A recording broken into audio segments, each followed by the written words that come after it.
talking to him about that, how he fishes shallow water, how he finds he's out of the way. I think weren't you guys out fishing today? Kind of. More like trying to film something.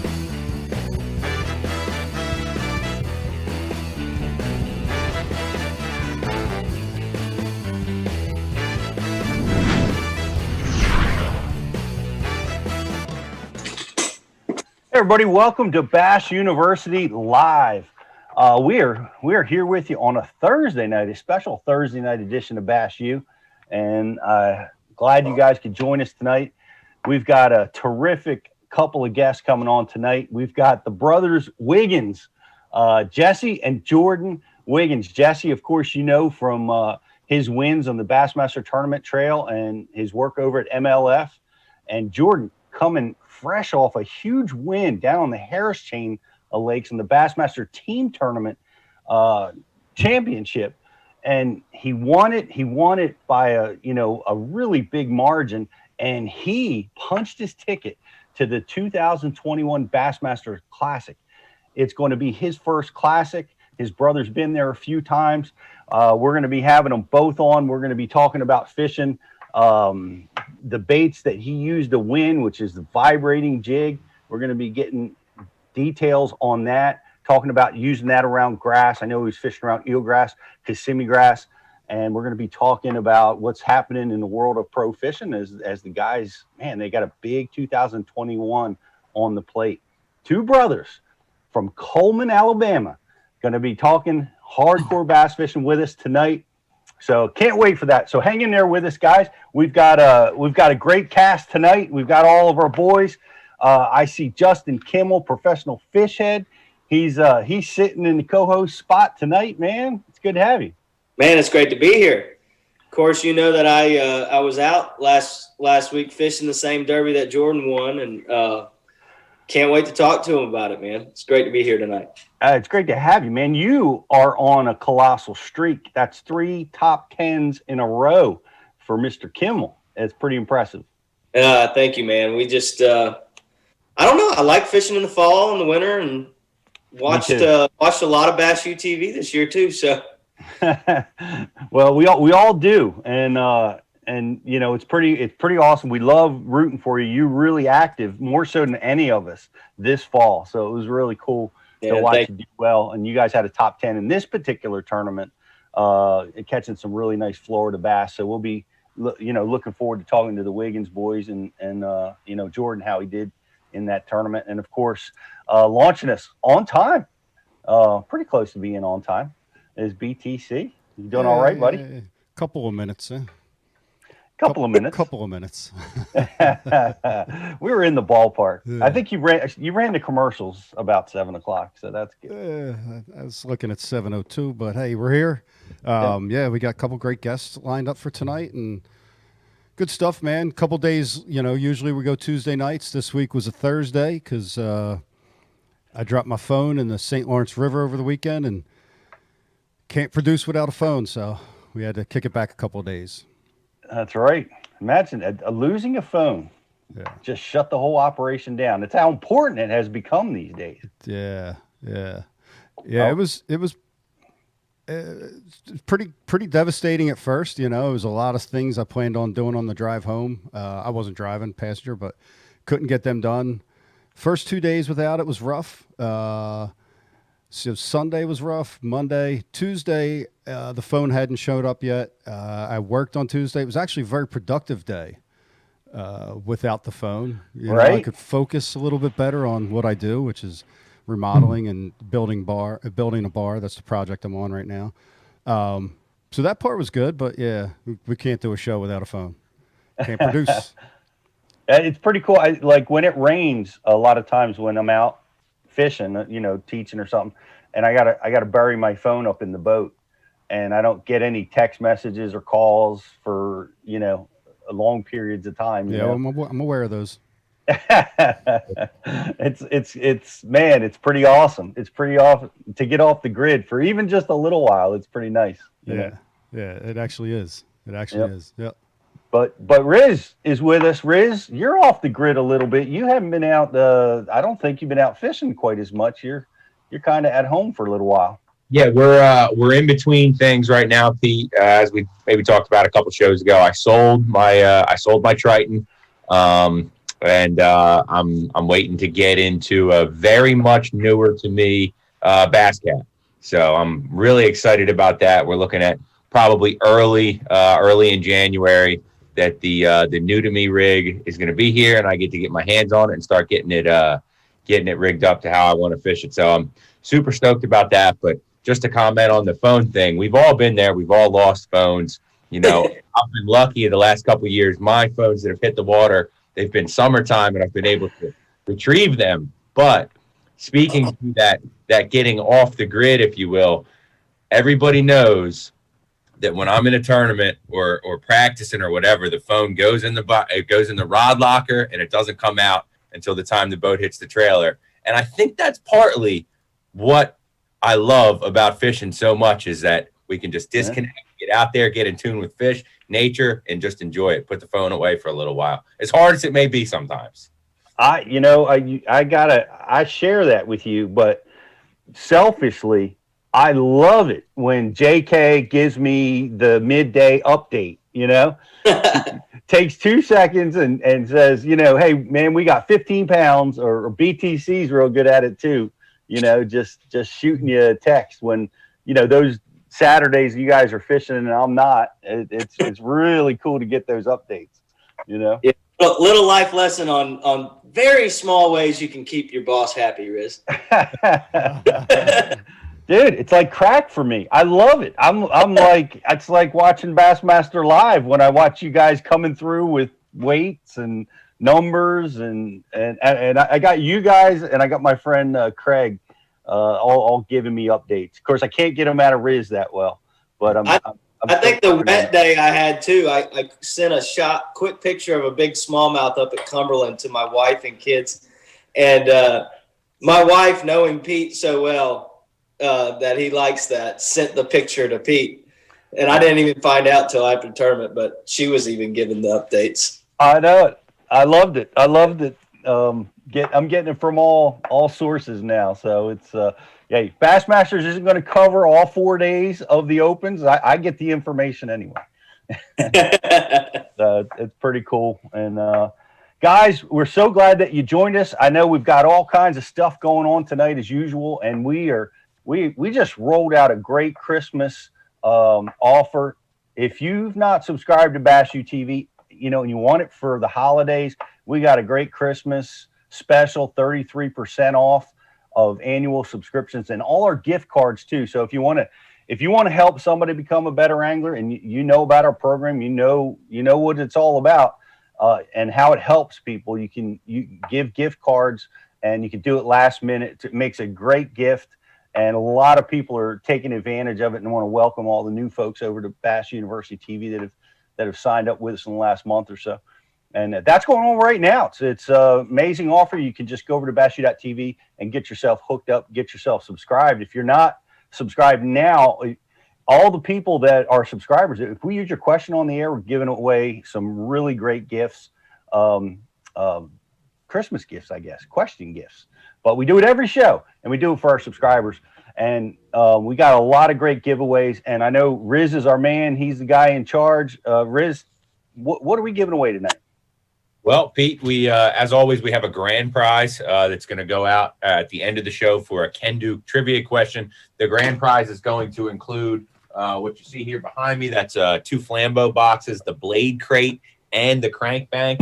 That's also going to include a TH Marine G Juice and some Bass University official gear. So that's the grand prize for tonight that a Bass University TV subscriber is going to get. So guys, if you're not signed up already, now's the time. Take advantage of it. Use the code BULive30 and you can get 30 days unlimited access to the entire Bass University website. That's over 750 instructional bass fishing videos, all with one goal in mind: to help you become a better bass angler. Now, we just got to interrupt for 1 second. We just broke the 800 mark on instructional videos. All the more reason. Get signed up today. Wow. With the program, it's the number one source to help you become a better bass angler. Now, if you're over there watching on Facebook as well, We want you to come over and join up for Bass U TV, but we want you to like and share tonight's feed also on Facebook, because we're going to enter you in for a chance to win a prize over there as well. Tonight's Facebook like and share winner will also be receiving a Flambeau blade crate and Flambeau crank bank. Okay, these are awesome boxes. We're hooking you guys up, so like and share tonight's feed over there. Enter yourself in for a chance to win some sweet Flambeau boxes. And we have a couple other trivia questions we're going to kick out tonight as well, in addition to the grand prize.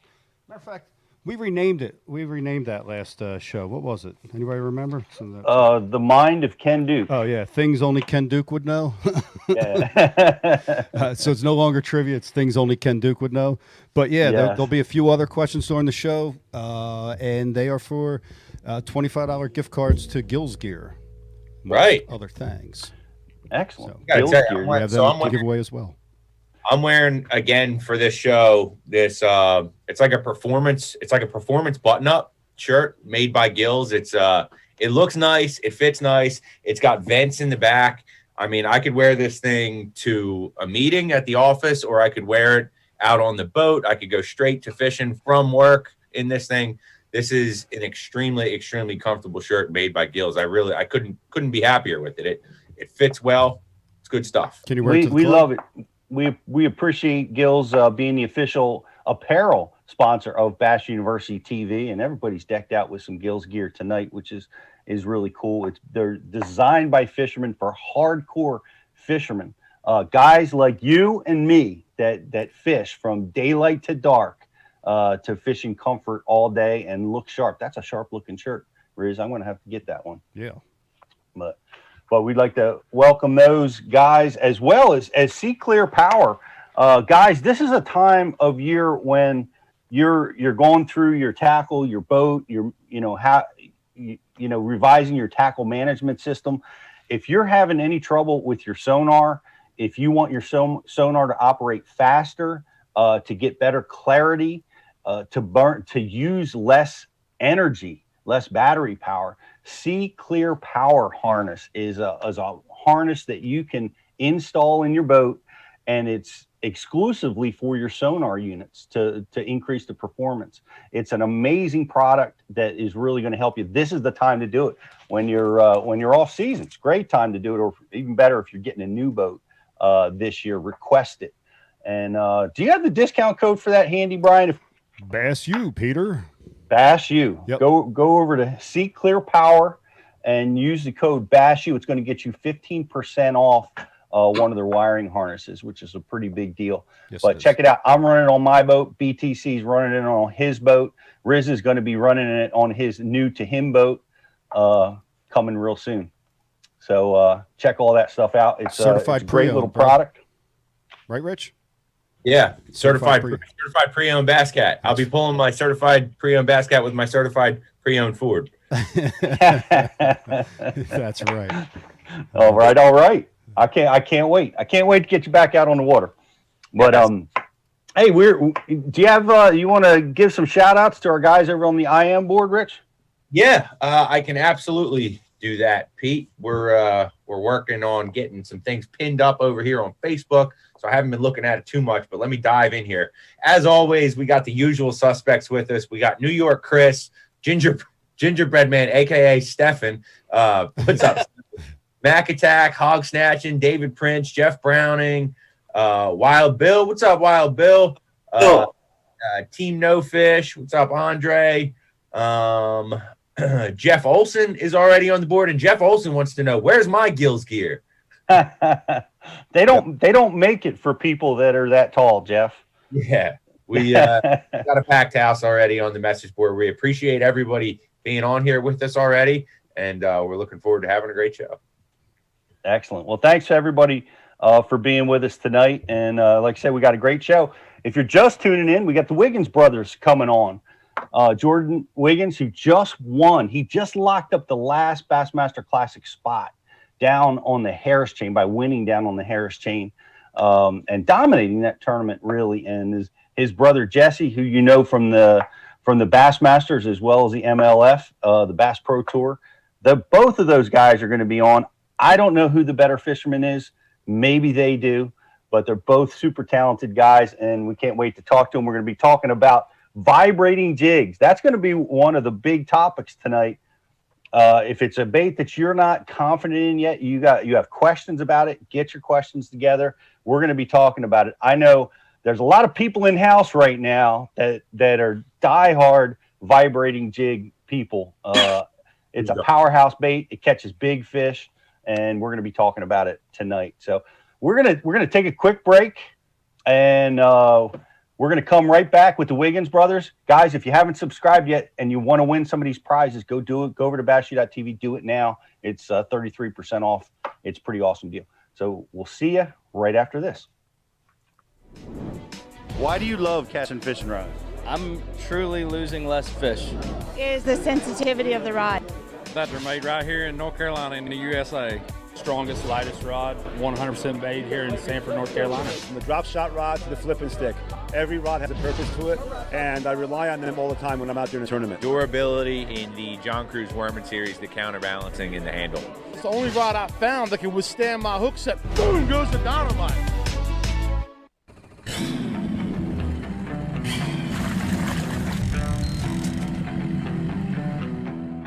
We're different. Some would say obsessed. There's no place on earth we'd rather be than right here, right now. Performance-driven gear, so you can fish longer, harder. Gill's Performance Fishing.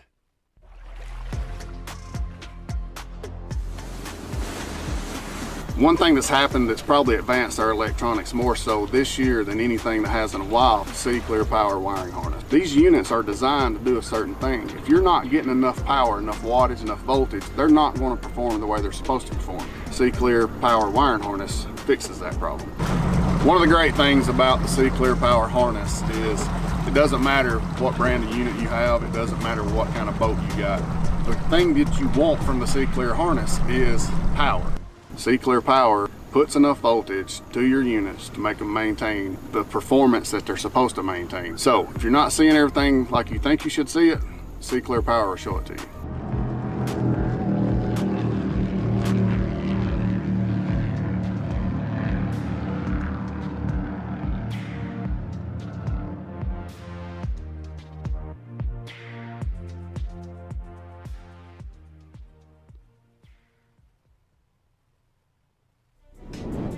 Why do you? And we when are it gets back. like 2, it's tough, but 45 and up, they bite. That's slow down a little bit. Okay, guys, we're having a little behind-the-scenes conversation here, but welcome back to Bass University Live. We can't help it. We're supposed to be quiet on the commercial breaks, but we can't stop talking fishing, even when we're not supposed to. But we are back. Glad to have you guys with us, and it's a really cool show tonight. We've got 2 guests with us tonight, and 2 really special guests. One coming off of a big win, and they're brothers, and they're just tremendous anglers. And I know you know Jesse Wiggins. He's the Bassmaster pro. He's won 3 Bassmaster events, been to several classics, and his brother Jordan, who's just punched his ticket to his first Bassmaster Classic. And we're so happy to have you guys coming to us from Coleman, Alabama. The Wiggins brothers, everybody. Woo! How you guys doing tonight? Doing good. Thank y'all for having us. This is awesome, and I never experienced it. Just winning a team tournament, you'd get this much attention. So it's pretty awesome. Well, we're glad to have you, and it was a tremendous win. And we can talk about that a little bit for you guys watching. The Bassmasters has a team tournament national championship, and it's really an interesting format because you compete against all the best teams in the country. But the last 2 days you split it up, and it's individual, and you guys duke it out. So 6 guys got to battle it out for that one spot. That must have been, well, for you, it had to be awesome to fish, but it seems like it's a really interesting format. It is. It's awesome, and just we had one special place, and we ended up. I'll explain in a little bit how we had to split who got that certain spot, but it was it's awesome. I can't wait to hear that because I'm wondering about that. I guess if me and Rizz were in a team tournament, we'd probably have to arm wrestle to see who gets to go to the good spot first. On Derby Day. I don't know how you did it, man. How do you make that decision? Well, we roomed with a group of guys, and we determined who's going to drive somewhere by playing paper, rock, scissors, and so we decided to battle over that spot because we knew there wasn't we would eliminate both of us if both me and Wesley would have went there for the first day of the tournament. So we decided one of us was going to get it, and probably it was a good chance whoever won this rock, paper, scissors was going to punch their ticket to the Bassmasters Classic because it's that good of a stretch of grass. And oh man, I ended up beating him in the rock, paper, scissors. You got to be kidding me. Now, did you grow up with Jesse playing some rock, paper, scissors? Was there any kind of background you had, you being so good at rock, paper, scissors? I ain't saying I'm good, but I've watched my my ABT partner, my team partner. I watched him play a bunch of times, and I know his first move, so I got him on the first move. I knew I was going to win the first one, so always right in the head. There you go. Oh my God, that's great. You're scouting. You scouted the rock, paper, scissors competition. It worked out. Did you get what do you guys do? Best out of 2 or best out of 3 rather? Yeah, best out of 3. I got him. I beat him on the first one. We tied on the second one. On the first one, he shot rock, and I knew he was going to shoot rock. He always does. Well, he shot rock, and I shot paper. I got him with paper on the first one. Then was doing the best 2 out of 3. Then the next one, he shot. He shot rock and I shot rock. Then the next one, he shot paper and I shot scissors, and that's how I ended up getting that winning hole. Oh my gosh, man! That was a great man. That was an important thing to win, and you got the area, and man, you made good use of it. And I want to get into the X's and O's and how you called them. But Jesse, were you watching this go down the whole time, man? Where were you at when this was happening? Were you going nuts? So yeah, I was around the house, probably deer hunting, I guess. But I mean, just on the day, the final day when he could went to the Classic if he won his last day, I had Bass Track, pulled up, and they were showing the results on Bass Track. And his first fish, he put it in as 12 ounces. His second fish, he put it in as 8 ounces. And I'm like, there's no way this kid is weighing catching fish that weigh 8 ounces.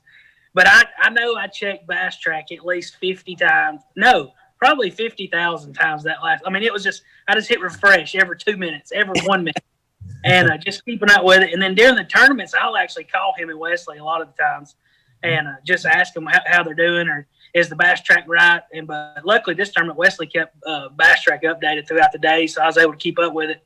So I didn't have to call and bother him. But I was calling him. I'm like, you need to give your marshal my phone number so I can text him. He can tell me all this. So I was doing everything I could to keep. But I do that with them on every single team tournament they fish because I miss team tournaments so bad. And I just love team tournaments, so I'm always trying to keep up with them somehow. Jordan, how do you deal with that? How do you deal with the constant just knowing that your brother's calling you all day long and you got to give him updates?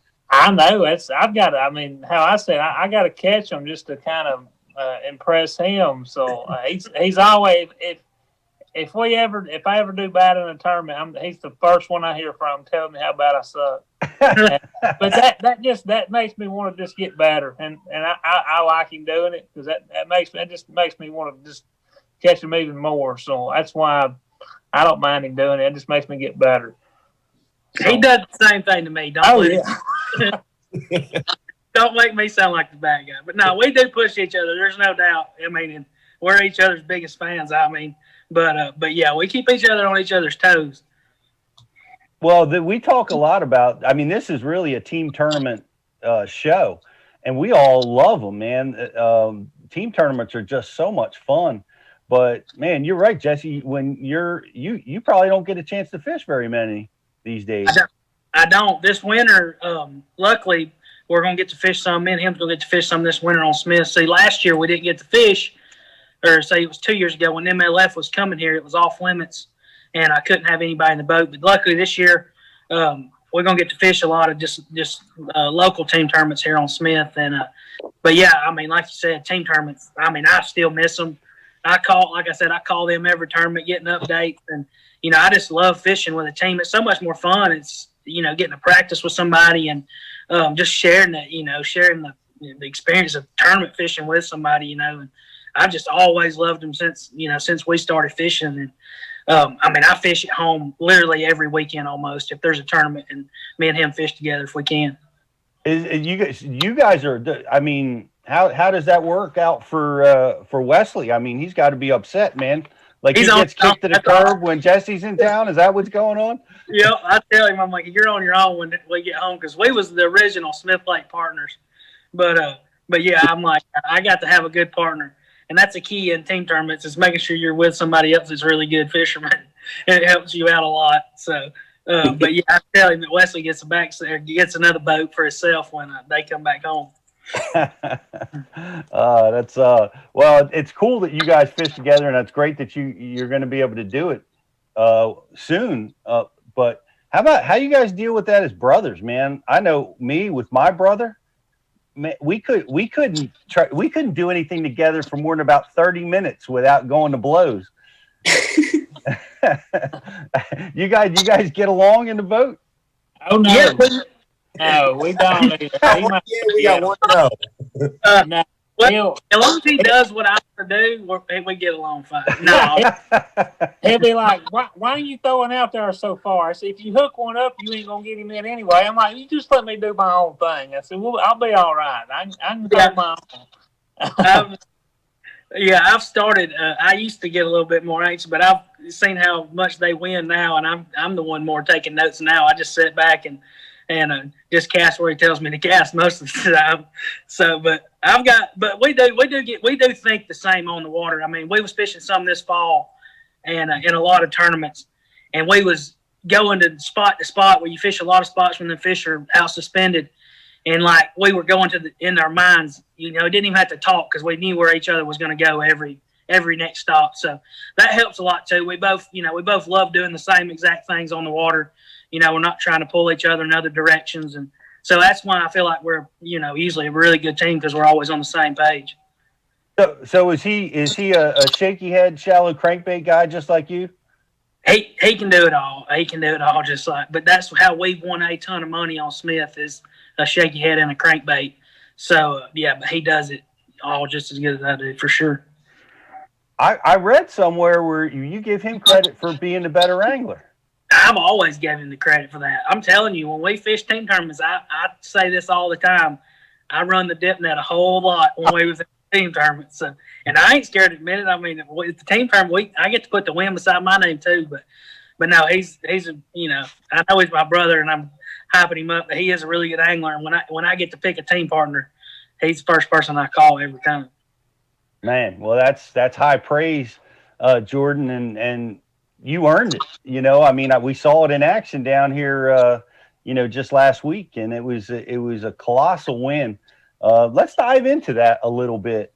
We're at the Bass University, and we like to dive into the details on, how you caught them, what was going down.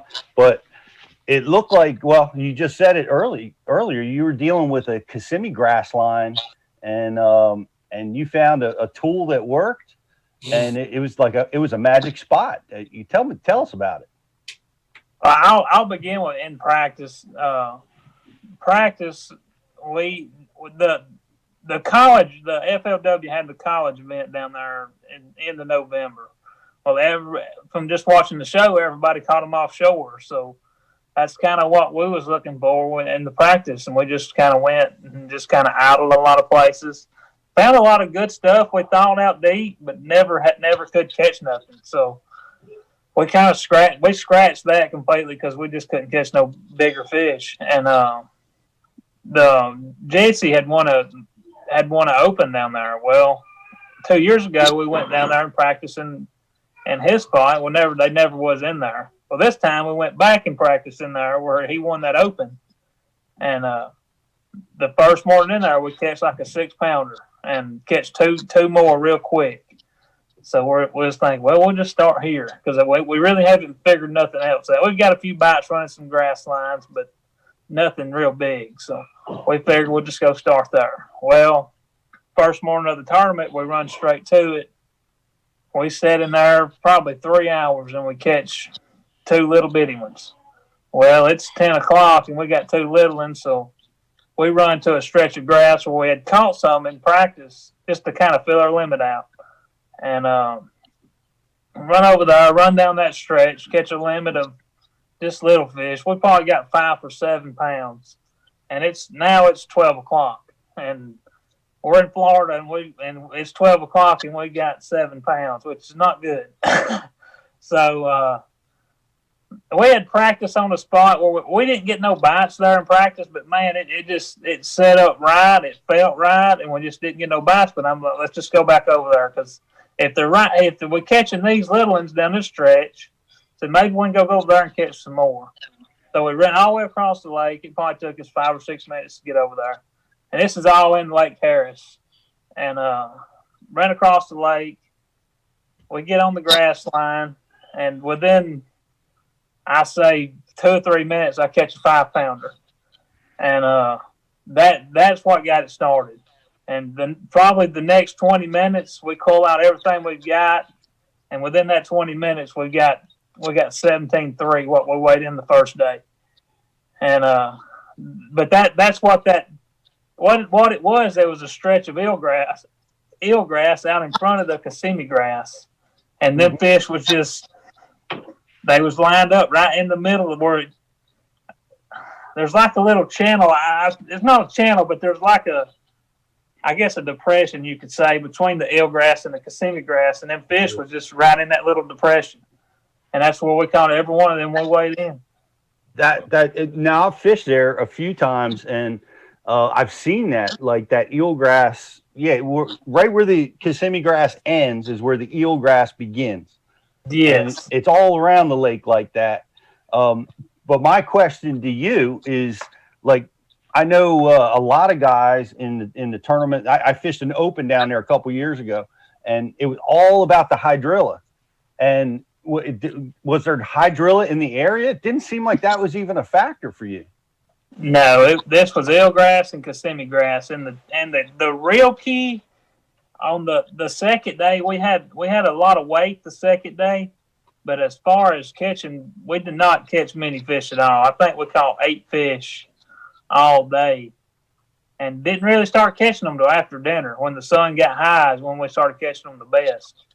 And what you had to do, you had to get right up close to that Kissimmee grass, and you throw your chatterbait out there, let it sink to the bottom, and it's kind of like shallow cranking, but you got a chatterbait, and you're just ticking the bottoms of that Kissimmee grass.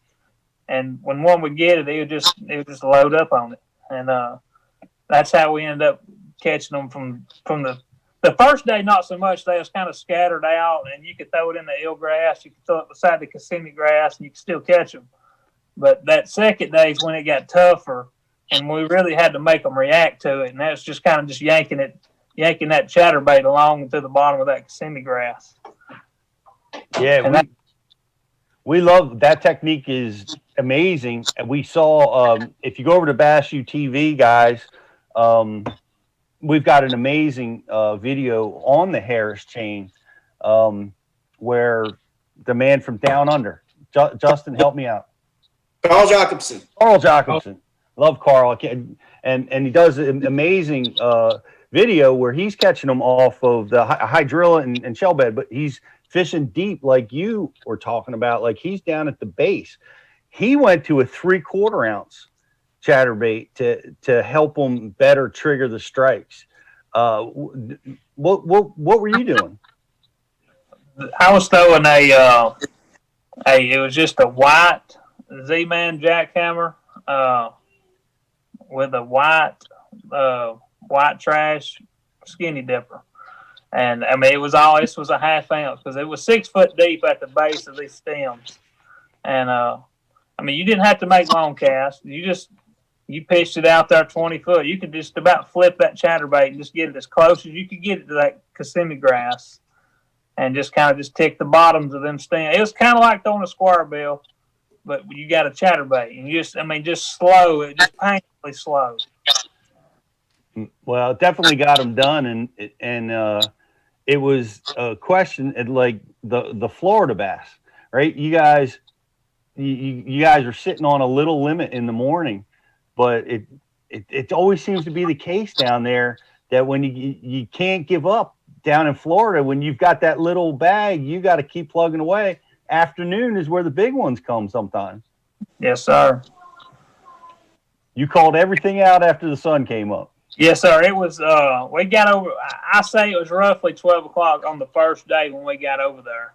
Mm-hmm. And that's when we caught all the 17.3 we weighed in with one. We had 1 5-pounder and I think maybe 2 4-pounders and just whatever equals out to 17. I mean, we only had 1 over 5 the first day, but then the second day we went over there and started, and because we thought heck, if it's this good late in the day, it's going to be on fire in the morning. That's how usually, like Gunnersville especially, that's how it works on Gunnersville.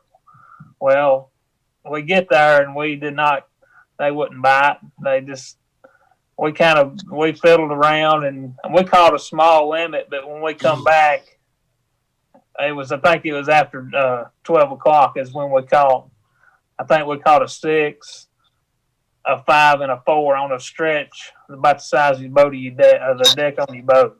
They just sitting in one little spot, but we had to make 3 different passes to catch them. But that they were sitting in the same spot. But what it was is, I believe, just sitting here thinking about it in the past week, that them fish was relating to that sun. They were just sitting in the shade, just kind of shading in that Kissimmee grass. I honestly believe it because the final day of the individual part, it was cloudy and they did not bite.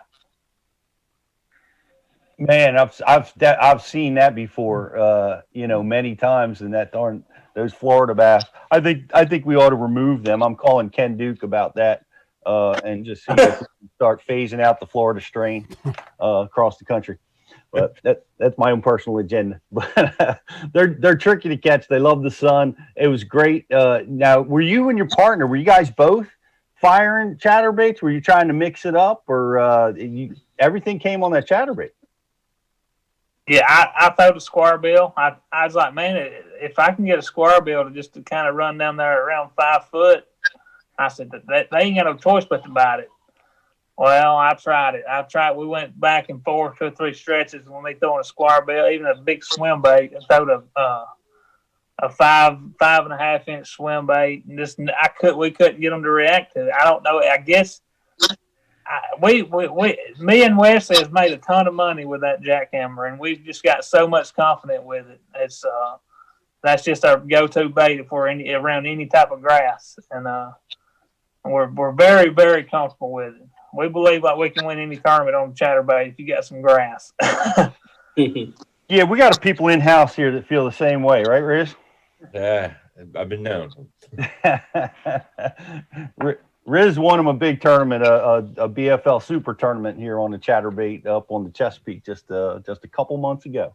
Yeah, I'm listening to the way that you're describing these areas that you're fishing, and there's a few things that you said that I would consider to me be like buzzwords. Like when I heard you say you differentiated an area from a ditch a depression rather than a ditch, button up next to the Kissimmee grass. I started to kind of the hair started to stand up. I know what goes down, and just a question. So this Kissimmee grass that you guys were fishing, is it all emergent, like it comes out of the water completely, or is there some that's under the water as well? Because if it's all emergent grass, it's so eerily similar to the BFL Super. It's kind of crazy. What it is, I don't know this for a fact, but from what I see it, the Kissimmee grass is kind of like a cane. It's very familiar to me, like a cane pole, but it's real smaller, and it just grows straight up, and it's got a few leaves on it at the bottom, but when it gets above like 2 feet above the water, what they'll do is they'll spray it to kill it, and to keep it, because that stuff you can see behind it in some places where they don't spray, that stuff grows like 10 foot out of the water. So I believe they have to kind of keep it under control to keep it from where you can see the houses and stuff on the lake, because if they didn't spray it, it would just take over to kind of keep it knocked down. It is definitely everywhere down there, and it is tough. I know. Did you have any trouble with that? I mean, it's tough like reeds. It's tougher than reeds in some cases. Did any of them big ones dive into the grass, or did you have any trouble with that? We had a couple. I had one the last day, my biggest one, which it wasn't big, but it was a 2-pounder. He got me lodged up in the stuff, but I ended up getting him out. But the previous 2 days and the first day of the individual tournament, it's like every time you hook a big one, he would go straight out towards the middle, and which is what you want, because if they get in that Kissimmee grass, you've got a 50-50 chance of getting that fish in the boat, because I broke a chatterbait off trying to rip it out of it, and which that was another key to our success too, was just kind of downsizing our line to get more fish to give the bait more movement. What were you throwing it on? What pound line? 15. Nice. And I'm sure that helped you get that bait down a little, or keep it down, a little deeper. Yes, sir. Yeah, the 15.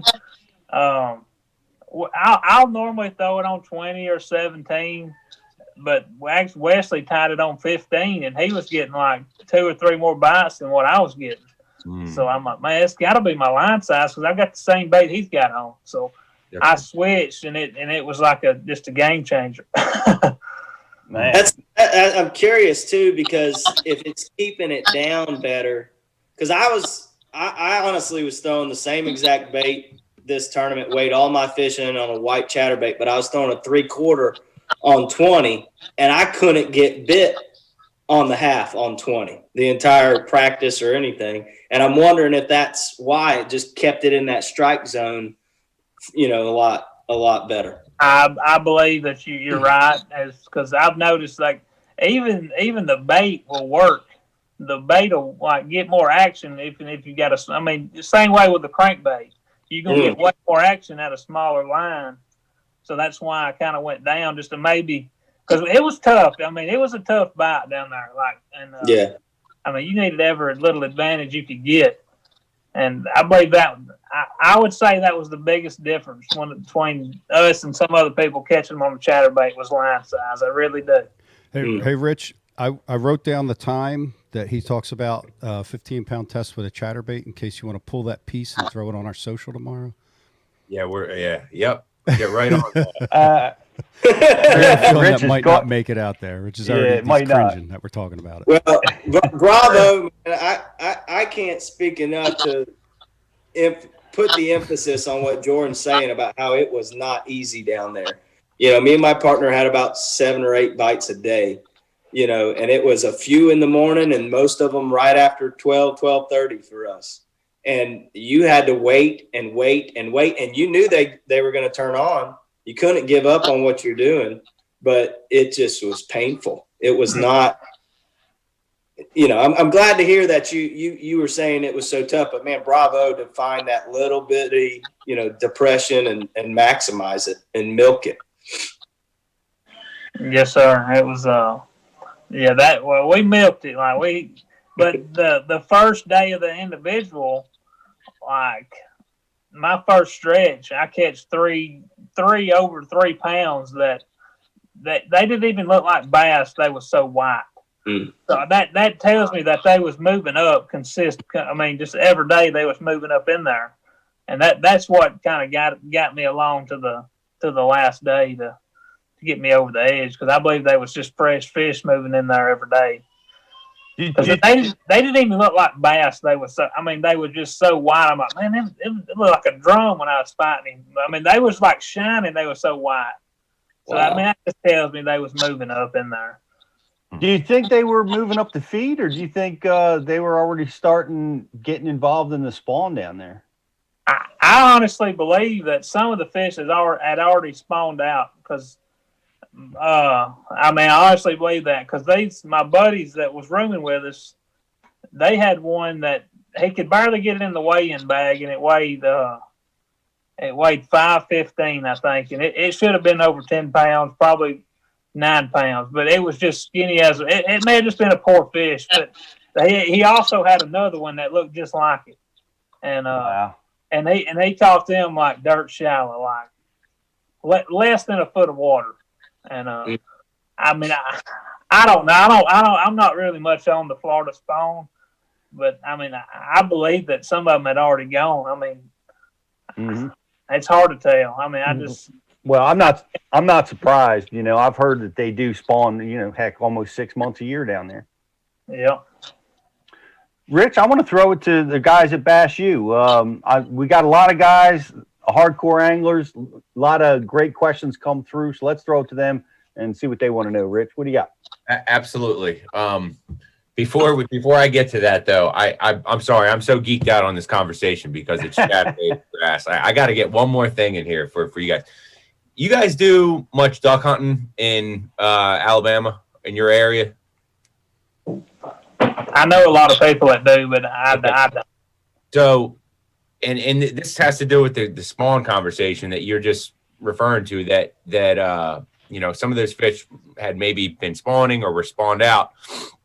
Does that Kissimmee grass, and you may not know the answer to this because it's too deep or whatever, but does its root system in that Kissimmee grass set up similar to like a rooting system for a cattail or like a Phragmites type of grass, to where even if the grass has been cut, the root systems for that kind of emergent grass can lay flat across the bottom? And what I'm wondering is do you think that might have had something to do with those potentially post-spawn fish hanging out in that area still, or those fish that were moving up that you said were so fresh? Do you think they were possibly moving up to spawn on that stuff? Well, I did notice on one they was on the best stretch we had, which was that small spot about the size of your boat. Well, back behind the Kissimmee grass was some reeds, and there was some real tight stuff, like behind towards the bank, on the not the lake side of the Kissimmee grass, but the bank side. Right. I honestly believe that they was filtering through right there to get to that tighter stuff on the bank. And as far as like the rooting system on that Kissimmee grass, I've never seen one, because if you get hung in it, the stem actually breaks in half before you see the root. It's so embedded into the bottom of the lake. It does give a hard bottom, I believe, under it. Right. And that's the reason I was asking about the duck hunting, because, when you're duck hunting, walking through a swamp or whatever, a lot of times you feel for that hard stuff to put your feet on so you don't, go up to your tits and your waders. But so anyway, I'll get it over. I'll stop hogging up the desk here. I'll get it. Good question, Rizz. Good question. What do you got? So we got John from Kentucky on the board, and he wants to know, Jordan, how are you going to take advantage of your brother's classic experience? And Jesse, what are you going to do to help Jordan get prepared for his first Bassmaster Classic? Go ahead, Jesse. Well, I wish we could fish together or something. I wish it was closer. We could go pre-practice or something, because I've never been to the lake that they're going to. But probably not going to get to pre-practice. But I actually have a tournament in Texas that week, so I'm hoping I'm able to be out there some if he's doing well. But as far as the fishing wise help, there's nothing I can do. Just say good job and good luck. He can that part, but I'm just looking forward to it. Looking forward to see his little see him pucker up when he walks into that stadium and all those people, or he gets pulled through the stadium. that's the part I hope he gets to experience is if, as long as this COVID deal, if we could get away and with actually having the crowd and stuff and getting pulled through that arena with that music playing, like that's something you like every fisherman dreams. So I hope he gets to experience that part of it because that's definitely cool for sure. It's a little intimidating. Were you intimidated your first time, Jesse?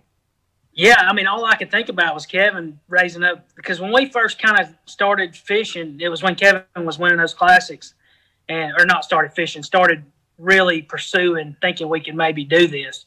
And all I could think about was Kevin holding up those trophies every time we'd pull in. And then after watching Jordan won the first two, Jordan Lee won the first two I fished, and I'm like, dude, he's like, he's a phenomenal fisherman, don't get me wrong, but, he just grew up right down the road from me. And, I know him personally. I mean, I didn't know Kevin, and all that. So watching him win it, you realize, well, dude, we can win this tournament. So the last time I go into it, like, I was planning on winning the tournament. Like, first time you do, you're like, oh, I'm glad to be here, blah, blah, blah. You still want to catch them because you're a competitor, but you're still like, oh, you're in awe. There's no doubt, and I don't care what anybody says, they're going to be in awe of it. But that's okay. That's part of it. That's why you go, because it's an all event like that. And but watching Joe win them, it was like, okay, he's a dude. He grew up down the road from me. We can, this can be done. And so that last one, I went into it, we can win the tournament. And that was the best one I did well in, I almost won. So that's what I would tell. That's what I told Jordan. I'm like, you're go to win. Like, take advantage of all your, what you get all the gifts. You get to do all this stuff, see the arena, embrace it. Like, when you catch fish, pull them out of the live well and show the crowd and stuff. I like take advantage of that because, man, it's once in a lifetime stuff. And if you get to fish another one, you're not going to be like, oh, I fished one. You've embraced it every single time you go to it. So that's what I would say. Just take it all in. But the main thing is go out there and catch some fish because it's way more fun doing well in it for sure than just going out there and fishing. I think one of the best pieces of advice I've heard is, I believe it was from George Cochran, is that you don't want to forget that there's a tournament going on at the Classic because it can be terribly distracting. And I got caught up in it too. I fished Logan Martin right down in your neck of the woods was my first Classic, and I was desperate to get a limit of fish just so that I could, instead of trying to win, I was worried about coming in front of all those people without a limit of fish, and that's my wish for you too, Jordan, is this is, you don't know how many chances you get at it. So when you get there, you want to take advantage of it and remember there's a tournament going on and somebody's going to win that tournament. It might as well be you. All right. Yes, sir. I ain't going down there to play. It's all business for me. I may not catch a fish, but I'm going down there to win it. And that's how I go into every tournament. But I learned that from a buddy of mine that lives close to us. He said, if you don't go out there thinking you ain't going to catch them, he said, you ain't going to catch them. So you got to go into it thinking that you're going to catch them. So that's how I kind of see it. And I think I'm going to win every tournament. That's just how I feel. And I don't, of course, but I feel like I can win every tournament. But that's just confidence, and that's what you got to have. And you got to have that. And do you have? Is it off limits now, or can you go look at the water, or what's your plans for the Classic? I can go look. It goes off limits January 1st. So. I'm going to try, but I don't know if it can happen. I've got a wife and 3 kids here at the house I have to take care of, and I run a heating and air business. So it's hard for me too. But if I get a weekend to sneak away, just to ride around, that would be awesome. Just to kind of see where I can go and where I can't go, and just stuff like that. Maybe not to fish because it's going to be totally different between now and March the 1st. So just kind of just be able to see the lake would be very important. Well, I hope you get a chance to go down there. I'm going to grant your vacation request so that you can get out there. We want you to go out there and get around. I know the guys down at Lake Fork were talking about that because Lake Fork's one of those Texas lakes that's really difficult to navigate. That's the biggest problem with that lake. I hear this lake might have some similar characteristics, but I'm not sure. Yeah, I'm not either. I just I did some lake study, and you really just don't know till you put your eyes on it. That's the whole key, is kind of just see it. Well, we hope you get out there. We're going to be rooting for you in that tournament. That's going to be awesome. I hope they have it in March. I heard, I don't know what's happening. Everybody knows what's going on with COVID. There's rumors that it might get moved if to later in the season, which I personally hope happens, because I think if it gets moved to later in the season, you'll have a big crowd and you'll get that full experience like Jesse was talking about, versus if we had it early in the season. So I know they're going to have it. We'll have to wait and see. Yes, I've heard the same thing. Is that right? Yep. Yes. Well, I'm going to go back to that chatterbait real quick that you were using down there at the Harris Chain, because we didn't talk about it. You talked about white. Is it white with a gold blade, white with a silver blade? And how did you come on white? Like, did you how did you figure out that was the color? I imagine you were throwing all the colors before you got dialed in.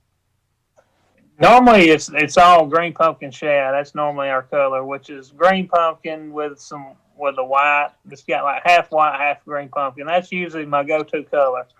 And if you look at the green pumpkin shad, it really imitates a crappie. I mean, it looks just like a crappie. Well, we tried it, and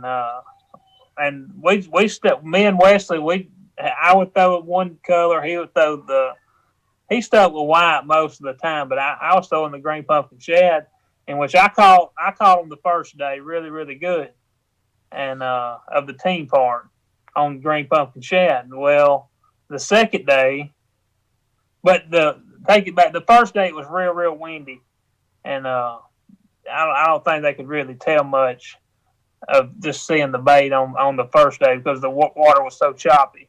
But the second day, it got slick calm, like zero wind.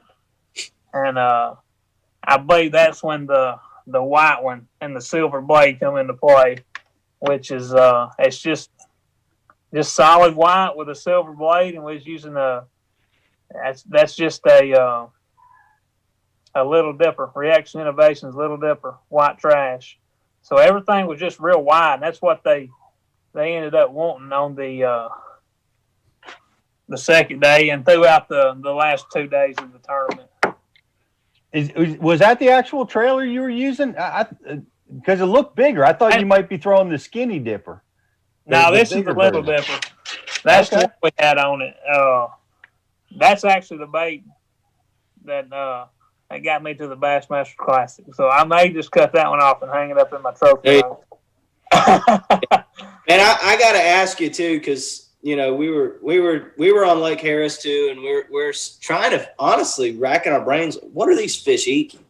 And it seemed like there's all these teeny tiny bait fish, and I'm wondering if you felt like going down to that Little Dipper just helped you a little bit get that smaller profile, or if you felt like your fish that you guys stumbled onto were eating something else. No, I feel like these birds that stayed in the area when we was fishing, and they would get, I call them coots, I guess, but they would dive down and they would eat shad, and they would come back up. They had real long necks on them. Mm-hmm. Well, they would go underneath the water, they'd grab shad and come up, and the shad they was eating was that long, like they was little video things. And I never did see like any kind of big shad or a gizzard or nothing big. Everything I seen was tiny, and I mean that's kind of why we stayed downsized. Yeah. I'd like to throw another IM question, Rizz, and then what we're going to do is when we get done with this question, we're going to have something called the Bass U Battle. Wiggins versus Wiggins. Woo. Which we're excited about. We're gonna if you've never seen it before, we're gonna ask you. We're gonna put a few conditions together, and you guys are going to tell us how you're going to attack those conditions, and we're going to decide who wins. So it's going to be Wiggins versus Wiggins here in just a second. But I want to throw it back to you, Rizz. Sounds good. So we got BB Bass on the message board, and he wants to know when you were fishing that chatterbait in some of that deeper water, were you counting your bait down, or did you just start slow reeling until you achieved the depth you wanted to fish at? What I would do is I would just, when we was pitching, we really wasn't casting. Like, you could just pitch it out there 20 foot, just get it close to the Kissimmee grass as you possibly could. Well, we just let it sink all the way to the bottom. Like, when it hit the bottom, we just kind of it was a slow retreat. I mean, just where you can feel that blade just tick that head of that chatterbait.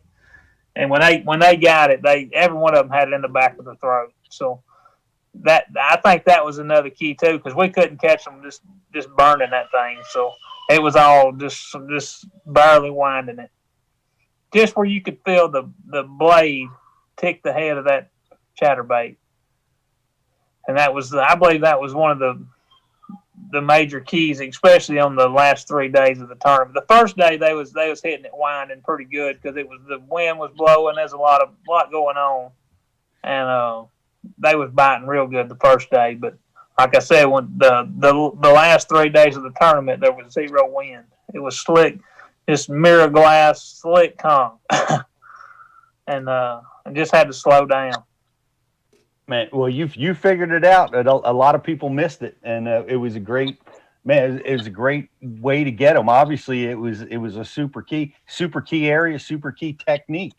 Real good, Crick. You didn't discuss the rod. Show us that rod again that you were using. We don't have the rod and the reel that you were using here. Is that fiberglass?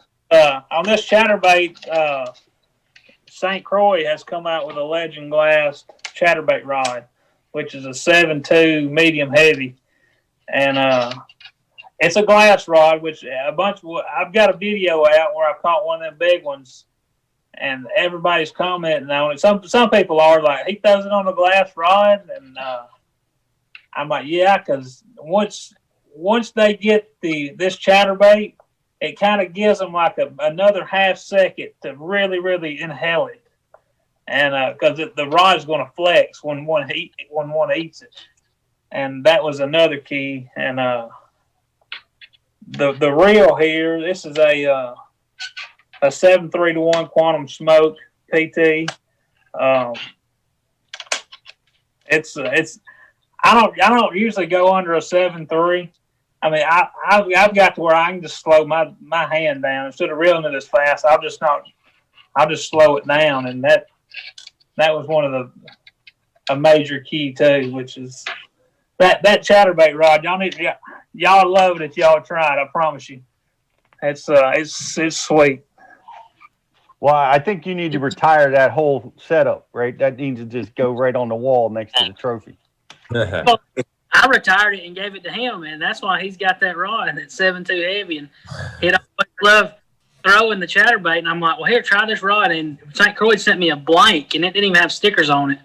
And I said, here, take this rod to Florida with you. And it was actually at the Harris Chain 2 years ago when he started using that heavy glass rod. And he come back and he's like, dude, that rod's awesome. And he's used it for the last 2 years. So it really is sweet. It's a sweet chatterbait rod. And a lot of people have a lot of skepticism about using glass. But like he said, when you're throwing that thing in grass and they get an extra second to swallow it down, and then like I said, it's a 7.2 heavy glass, so we just got plenty of power to jack them. The results speak for themselves. Yeah. No kidding.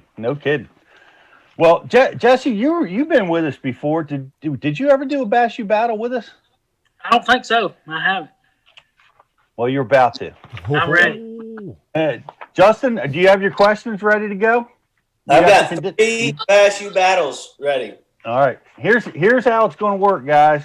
Justin is going to read you a condition, and you're going to come up with your solution for it, whatever it is, the baits, tactics, techniques, how you're going to win that tournament. And we are going to judge you on your answers. We're going to grade you and pick winners and losers. This is better, way better than paper, scissors, rock. So, So are we getting different questions? No, you get the same question. You'll alternate, and you guys gotta come up with the winning scenario, and it's all subjective. That's what makes it great. Right. I want you to go first, so I get some good ideas. Y'all can. Hey, you guys do rock paper scissors right now. The winner gets to go first. Best of 3 or last. I can't see. Put your hands up, Jesse. Put your hand. There you go. 1, 2, 3, shoot. Jesse, scissors cuts paper. But that gives you the choice, Jesse. You can be first or last. Jordan can go first. No, I want to go first because y'all may say I stole his answers. Yeah. I want to go first.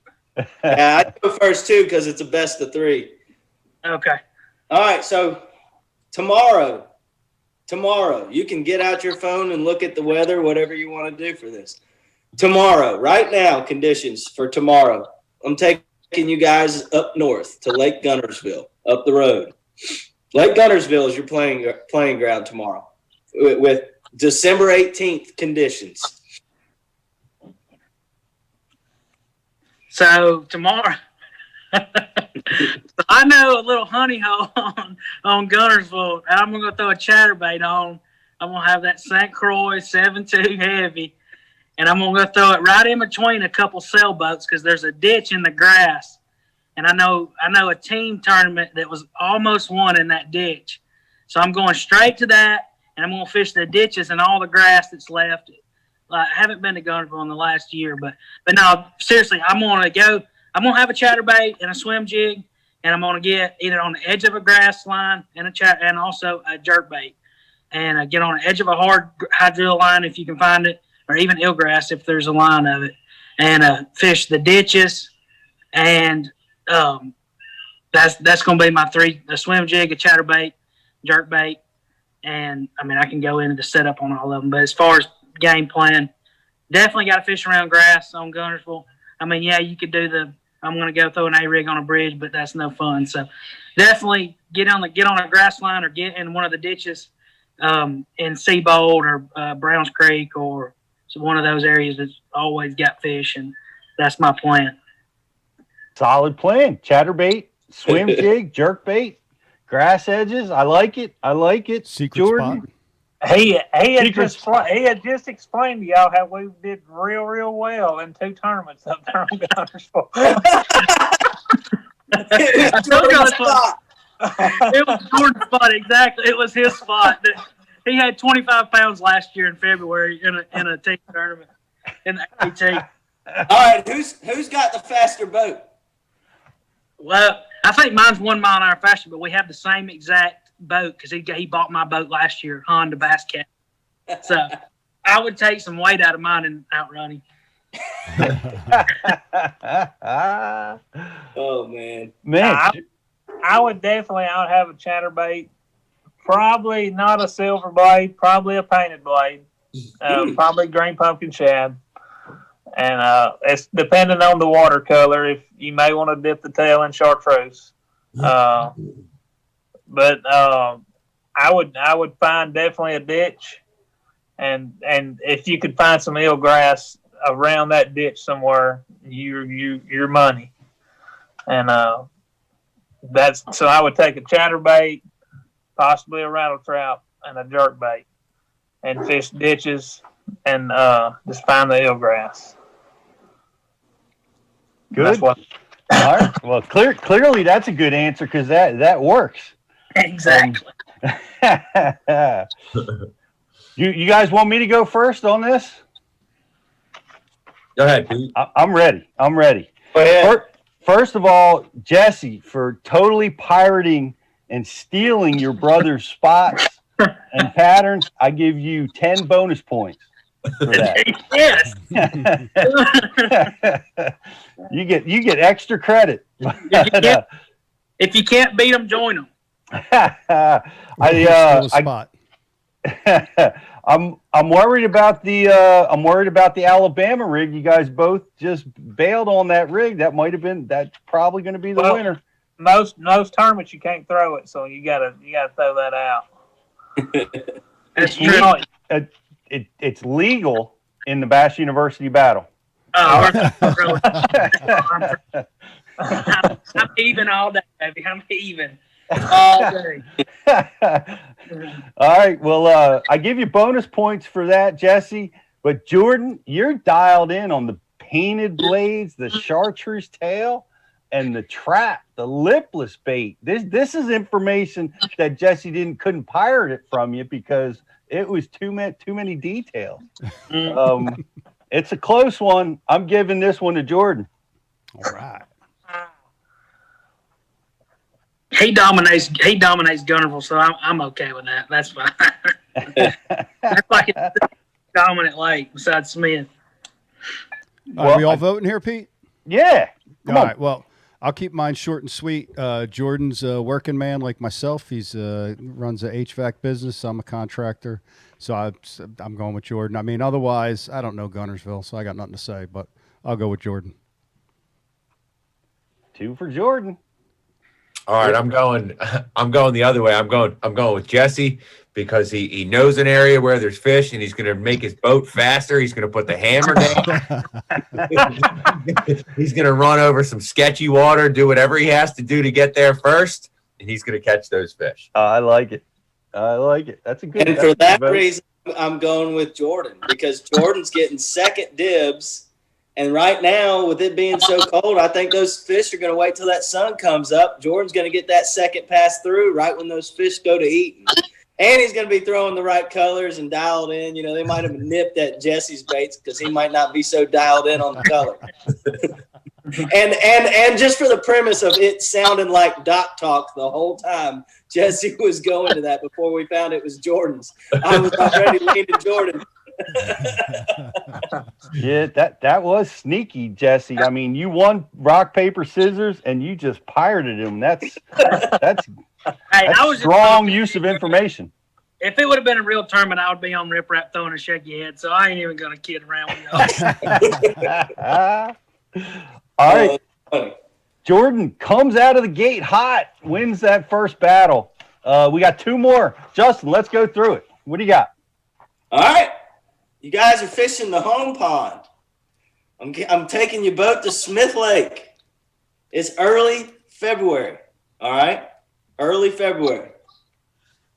No shaky heads allowed and no crankbaits allowed. Oh.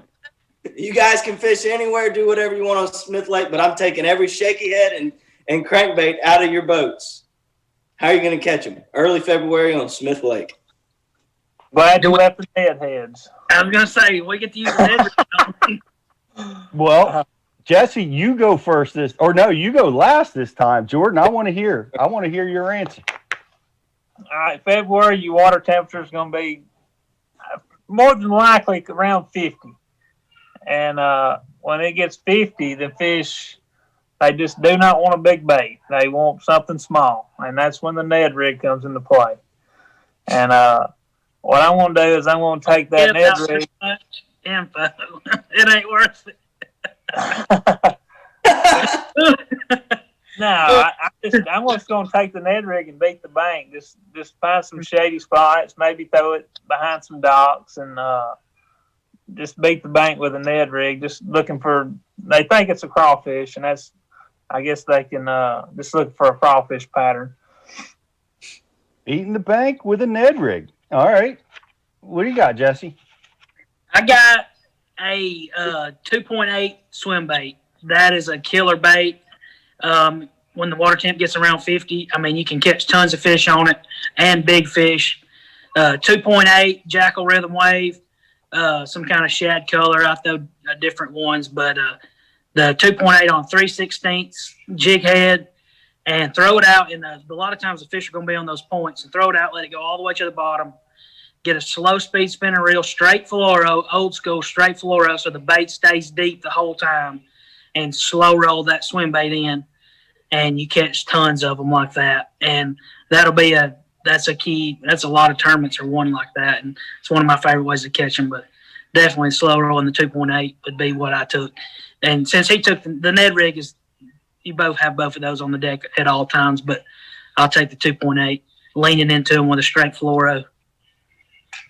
Great answer, because last time I fished Smith Lake, I was using this has had to be 10 years ago. I was using that little skinny dipper swim bait that you had on the back of your chatterbait. And that's how I caught them down there. So I'm giving you bonus points for that, Jesse. And I am making the call that the Ned rig is a shaky head, and Jordan is disqualified on my scoring. Yes. You're up next, Brian. What do you got? Well, I mean, you disqualified him. I disqualified him on my vote. That's your it. vote. Man, that's a tough one, man, because I threw a lot of Ned rig this year and last. I've thrown a lot of Kitech in the past. You know, little swim bait. A tough one. I can go either way, but I'll stay with my guy, working man. He's got calluses. Sorry, Jess. You know, we got to stick together, dude. My hand, they're ate up, hanging tree stand. That's some bass fishing. There's no deer cuts hunting on there. All right, we got Rizz. You're up. I'm going the same direction I went last time. I'm going Jesse again because he's not throwing a Ned rig. That's a good point. I like the swim bait. I'm going with the swim bait. That 2.8 swim bait's a bad little mamma jamma. So I've never been to Smith Lake, but it sounds like that'd be a fun way of catching them. Well, agreed. I got to go to Smith last February actually, and it sounds to me like they're both going to be fishing for spotted bass. They didn't really say, but it sounds like a Ned rig and a finesse swim bait. Sounds like they're targeting them, but it just sounds like also Jesse watched the seminar 2 weeks ago that we released on Jordan Lee talking about finesse swim baits, and he talks about Smith Lake a lot in that seminar. But just for the sheer fact alone, these guys both know that lake. It's their home pond. Jesse's getting more casts in with that swim bait. Mm-hmm.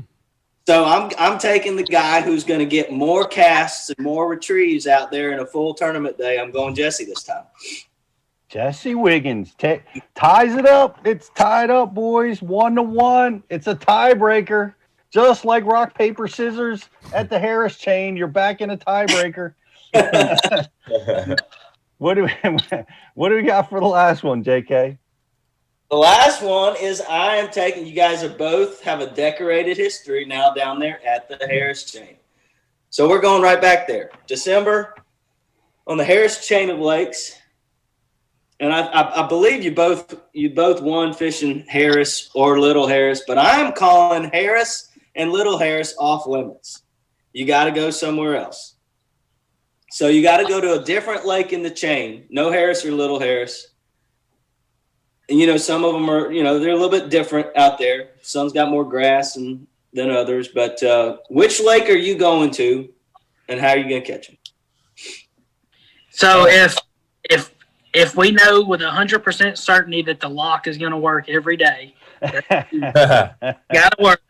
I'm going to Lake Griffin, and I'm going to find them very similar to how Jordy and them caught them. I'm not going to steal his technique this time. I'm going on my own, but I'm going to take a jerk bait, some kind of pro green or pro blue, and I'm going to find a hydrilla line and where the fish are at, whether it be 8 foot, 6 foot. I'm going to adjust my jerk bait depth to how deep the grass is. I'm going to get on the line where the jerk bait or the grass starts to get scattered a little bit or completely end, and I'm going to find an area where there's a group of bigger fish.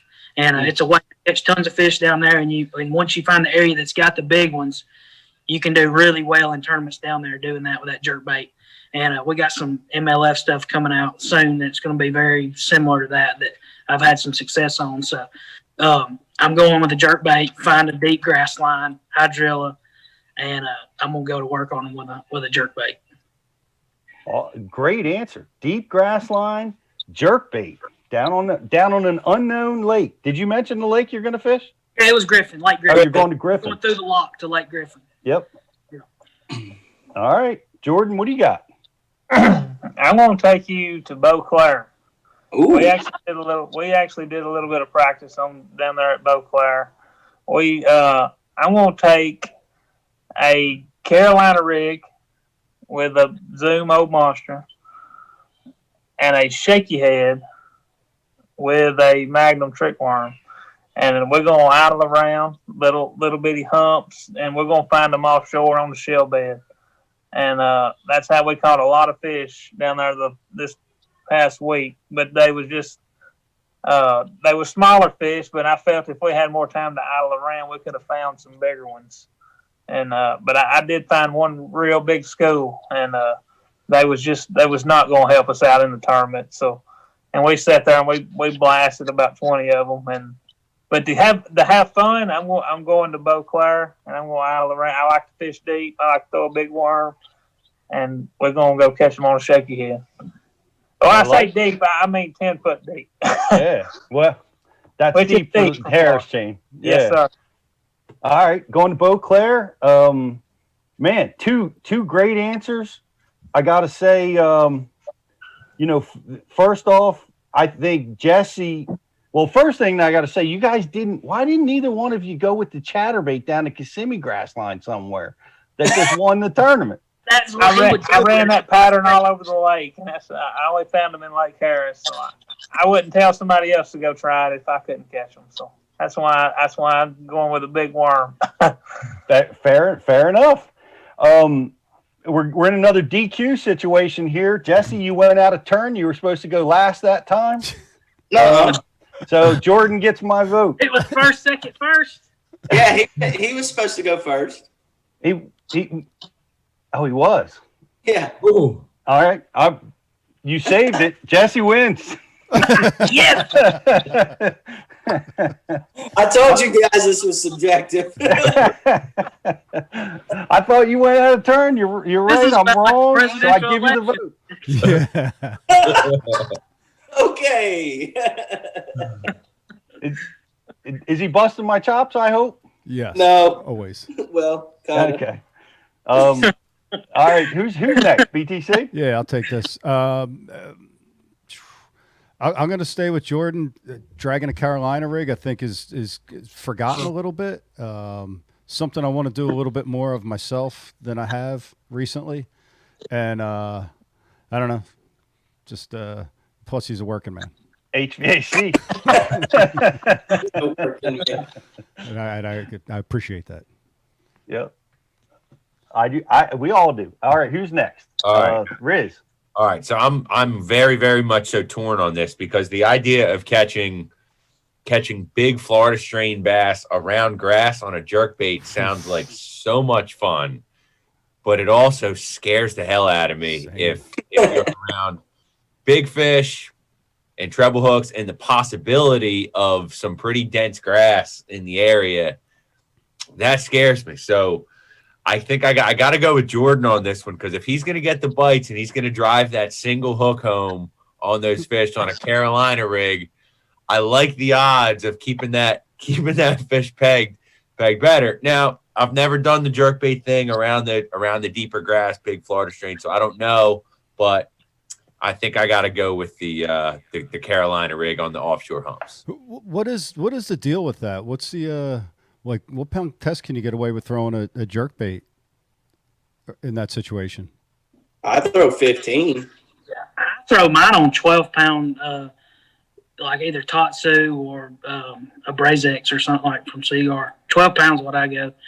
Because you're on the line, you're not really in the grass, not like anywhere near the thick stuff. Yep. So even if they do get caught in it, like it usually pulls out the hydrilla, it'll come loose. So you don't really lose them. You lose them just by them jumping off sometimes. But as far as hanging up in the grass, you usually they like Jordan said earlier, they go out of the grass a lot of the times anyway. So you don't have to really lose them. You don't lose them in the grass, but you do lose them. But I mean, I got my setup dialed on that jerkbait where I don't lose many now, or as many as I used to, anyways. Are we throwing a Mega Bass 110? You're going to Mega Bass 110, and then Jackal's got one that's called a Re-Range 110, and it goes a little bit deeper than the Mega Bass. So if it's a little deeper, I'll go that Jackal, and if it's like 4 foot, I don't want it to go but 3 or 4 foot, I go with the Mega Bass a lot of times. But any kind of Pro Green, Club Blue, any kind of clear colors. It works good in Florida for sure. Are you swapping out hooks on that? Yeah, I changed. Owner ST36 is number 5 on both of them. That's the most bad to the bone treble hook I've found. The Owner ST36, it gets them. And I've even got Jordy using them now. He uses them on his treble hook stuff. So it's that hook's a bad little dude. What's the design? Is that a round band, a short shank? It is. Yeah, it's kind of a short. It ain't really just a short shank, I wouldn't say, but it's definitely a round band. And but the number 5, it kind of, I mean, I guess you could call it a short shank, but it's yeah. But the number 5 is just the perfect size I found for a jerkbait, and we got to using the number 2s this year on our top waters, and dude, I think it's made all the difference in the world, and because it gets them. But the number 5 on a jerkbait, that's a secret, and it works. Jordan, I hear Jesse lobbying hard for another vote because we got one left over here, and I don't know how it's going to go, but JK, it's hold on, Pete. you. Before we move on, I got one more question. Jess, does your Florida jerkbait rod different than your New York smallmouth jerkbait rod? No, same one. It's a 6'9" Legend tournament from St. Croix. It's just a 6'9" medium heavy. It's got a little soft tip, but the backbone is still medium heavy, so it gets them. But it's using that shorter rod. You don't wear yourself out all day. But yeah. That's what I use everywhere I go with the jerkbait. Same 12-pound line and the same couple different jerkbaits. Cool. Thanks, bro. All right, JK, floor is yours. So yeah, I got to think about the numbers game again. I know how long it takes to get to Griffin, and we practiced all the way in Belle Claire one day, so I know how long it takes to get there. So I feel like Jordan's getting more fishing time again. And I mean, gosh, those kids, they were in Belle Claire throwing a Carolina rig, and they won a Bassmaster tournament by 26 pounds.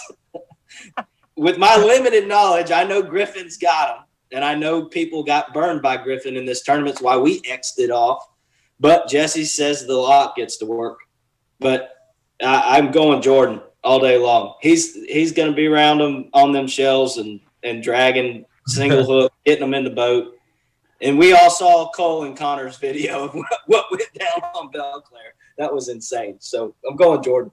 Wow, the winning streak continues for Jordan Wiggins.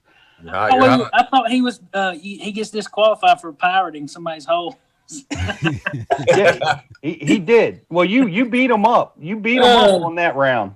Hey, I found my own hole. It's a different hole. This wasn't the one they caught him on. That's right. It wasn't Jesse's area that you won that tournament on? Is that what you're saying? No. We started there. I gotta give it to him. We started there. We caught a big one in practice, but not during the tournament. I sat there and milked it for about 3 hours, and it just didn't happen. So we got out of there quickly. Well, we spent a good amount of time in there, but we realized this wasn't a deal, so we hopped ship. Jordan, did you ever go back and look at something like that afternoon, or did you just roll with what started working? You never back and checked it? No, sir. Once we busted them up the first day, I knew if we was gonna have any chance, we had to stay right here because we had run just rapid all around that lake, just looking for something else, and like I said, we didn't find that hole till the first day of the tournament, or didn't catch a fish on that hole. We had practiced on it and didn't get bit, but it set up just perfect. And that's why we went back over there. And I think we went over there when they was biting a little bit better because they would practice on it. They was kind of dead. They wasn't nothing really happening. And that makes the world too. If you practice on a hole and don't get bit, that don't mean that ain't a good hole. Like they just may not be biting. And that was one of the keys. We just pulled up on them when they was biting the first day of the tournament. That's awesome. Tremendous win. You win here again with the Bass U battle. That's pretty awesome. lot going on. Brian, we're going to do trivia questions. We want to. I got one right now, Pete. I was just looking at that, and yeah, dude, you got the classic coming up, and we've got From the Mind of Ken Duke, or what is it? The things only Ken Duke would know.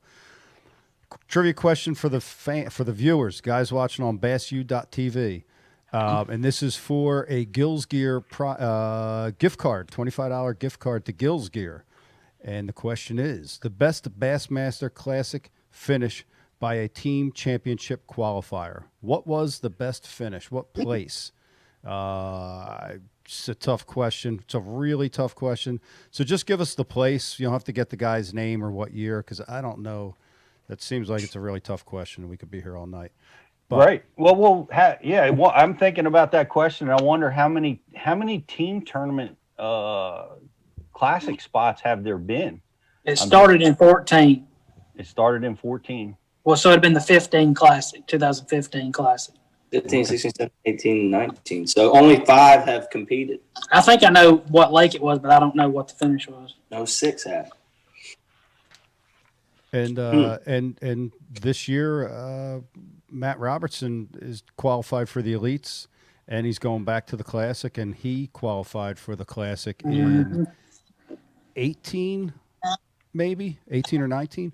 He qualified for the 19 classic. Pardon? Yeah. He qualified in 18, but he fished the 19 classic because I remember him I talked to him at the tournament at Knoxville. Yeah. In 2019. Yeah.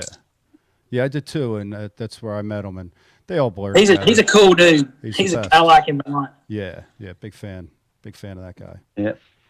Yep. Well, Jesse, while we're waiting for the answer to this, I know we're talking about the working man stuff, and you were in the respiratory world. Man, it's a lot of your friends are probably still working in that field right now, I imagine, and dealing with overloaded hospitals right now.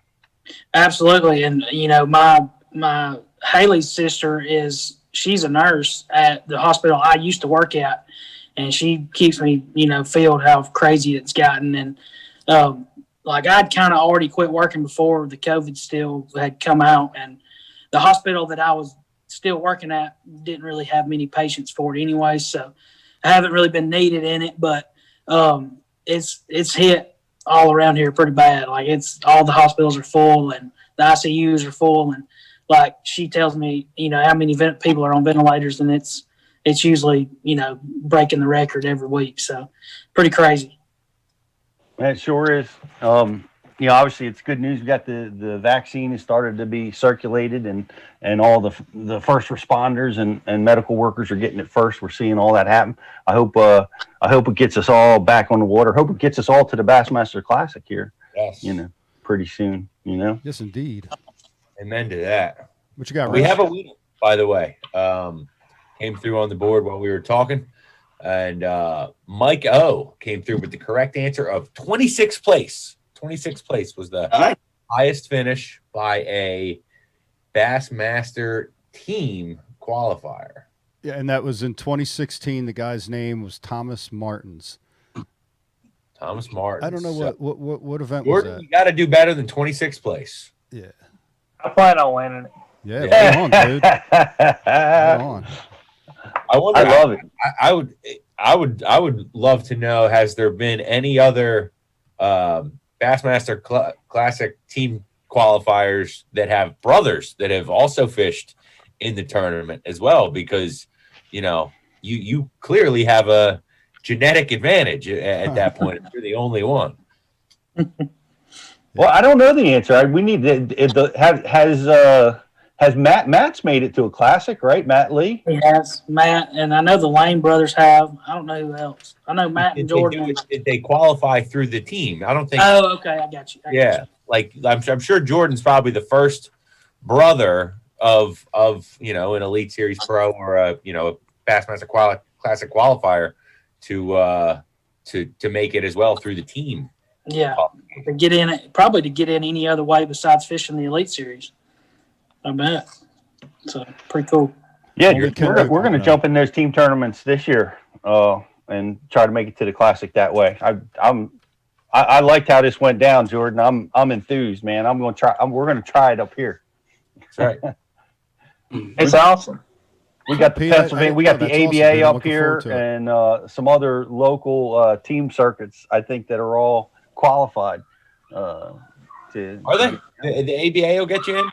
Yeah. Is that right? Okay. I appreciate the invite, Pete. Looking forward to it. Rock, paper, scissors. Very excited to fish with you this year. I'm pretty sure Pete invited me for that because of our record already as a. We do have a good record, Riz, I hope he did. You're definitely a better pick than I am, but hey, Pete and I are 1-0, man. We're 1,000%. Yeah. Well, I owe BTC. We had a tournament on the books, and we had to get it canceled, and it was all my fault. And I apologize for that. So that's I'm looking at the schedules pretty hard. Yeah, I got my little 16-foot boat. I'll just go putter around the lakes with you guys. Speed up and down the river. Catching them giant smallmouth. You got another question for us, BTC? Right now? Well, let me see. Was that our big trivia question? No. I've got two more. And I'll do this first one, and this first one, and this is for another $25 Gills Gear gift card. How many pairs of brothers have competed in the same classic? How many pairs? So while we fill the time here, I got to ask you guys. I know you guys have fished a lot of team derbies together. Do you guys fish from the front deck side by side, or does one of you take the back and one of you take the front? How do you guys do it? We just swap up every stop. We're both on the front deck the whole time. Move the seat out so we got plenty of room. And now we're both looking either at the live scope or the active target, pretty much on Smith. We're both casting to the fish, and that's all we do now. Seems like, but yeah, both on the front deck. And we compete every single team tournament we fish in. We fish like it is the Bassmaster Classic, because when we're on Smith Lake, we do not want anybody to beat us when we're together, because we feel like we can win every tournament down there. So, I mean, we're literally fishing like our lives depend on it. And we may win $150 when the day's over with. But when they leave the ramp, they know that they got beat. That's all I want. So that's all I go for. I mean, there's no money involved, really. You don't win enough, but in our jackpot tournaments. But yeah, we're gung ho, front of the boat. I mean, we may eat a pack of crackers throughout the day and drink a Gatorade, but other than that, I mean, it's balls to the wall the whole time. We're trying to win the tournament. There's no doubt. Yeah, that's how Rich is on a Wednesday after work for a 3-hour trip, and it's not even a tournament. Right, Rich? Life is a tournament. Life is a tournament. If we don't get to fish together in the team tournaments, we call and get an update after the tournament and talk about what happened and why we didn't win, or how the other person didn't win. That's how dedicated we are to winning on Smith Lake. That's all. Do you have is one guy like the designated call guy or the designated decision maker guy, or how do you guys do it? It's pretty much just 50-50. I mean, if I'm back there calling, I'll call him out. If he's back there, he'll usually. Now we've got to weighing them, and that's so much faster. I mean, I don't care. I don't know what anybody says. Weighing them is the quickest way, and we'll put them on that Rapala scale. But as far as decisions, there's no. I mean, like I said, 99.9% of the time we're already thinking the exact same next move. So I mean, we just go, and if he has a hunch, we'll go fish it for a little bit. If I have a hunch, we'll stop. So, I mean, it just, I trust his gut, and I think he trusts my gut. So we just go. Do you guys ever fight? Not on the boat. Well, one time we almost did. We was fishing a team tournament, and I had figured a spotted bass deal out while I was catching them down by the dam. And he was wanting to throw a square bill and a buzz bait, and we fished for 4 hours and never had a bite. And I'm like, dude, there's Wiggins down the lake. I said, let's go. I finally got mad. I slung my crankbait about 80 foot up in the trees. I said, let's go. I said, I'm getting out of the boat if you don't. Let's go down here. Well, he decided, he's like, well, let's go. Well, we run down there, and I think we finished second in the tournament and probably won a couple $1,000. That was the maddest I've ever been. Like, I was on a bite, and I knew we could catch him if we just got down there. And he was wanting to step there and throw a buzz bait and a crankbait all day. That's when I learned to quit trusting my gut and just trust his gut. So, that's awesome. Don't fight it. That's good. That's great that you guys can work together, and that's key to having a successful team partnership. Because you can often butt heads in the boat, and it holds two good fishermen. I found that two good fishermen can get in the boat, and it's not necessarily a good recipe for a good team tournament. They can fight each other. The key is trusting each other. That's the main thing. Actually, I will tell you the key of this is what I would give somebody like a team tournament. Go into it thinking that your partner's probably a better fisherman. That way you feel like you're having to work just to keep up with him. And it drives both of you the whole time.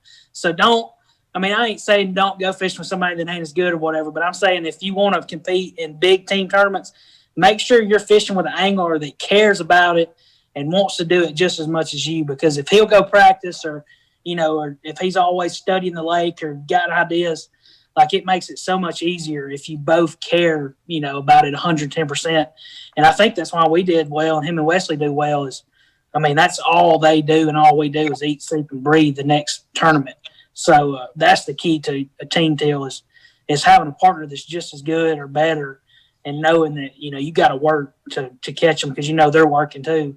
And it's the same way with anything. You get what you put in it. So it's what you get out of it. So, but that's the key is getting a partner that you trust and that they're doing everything they can too.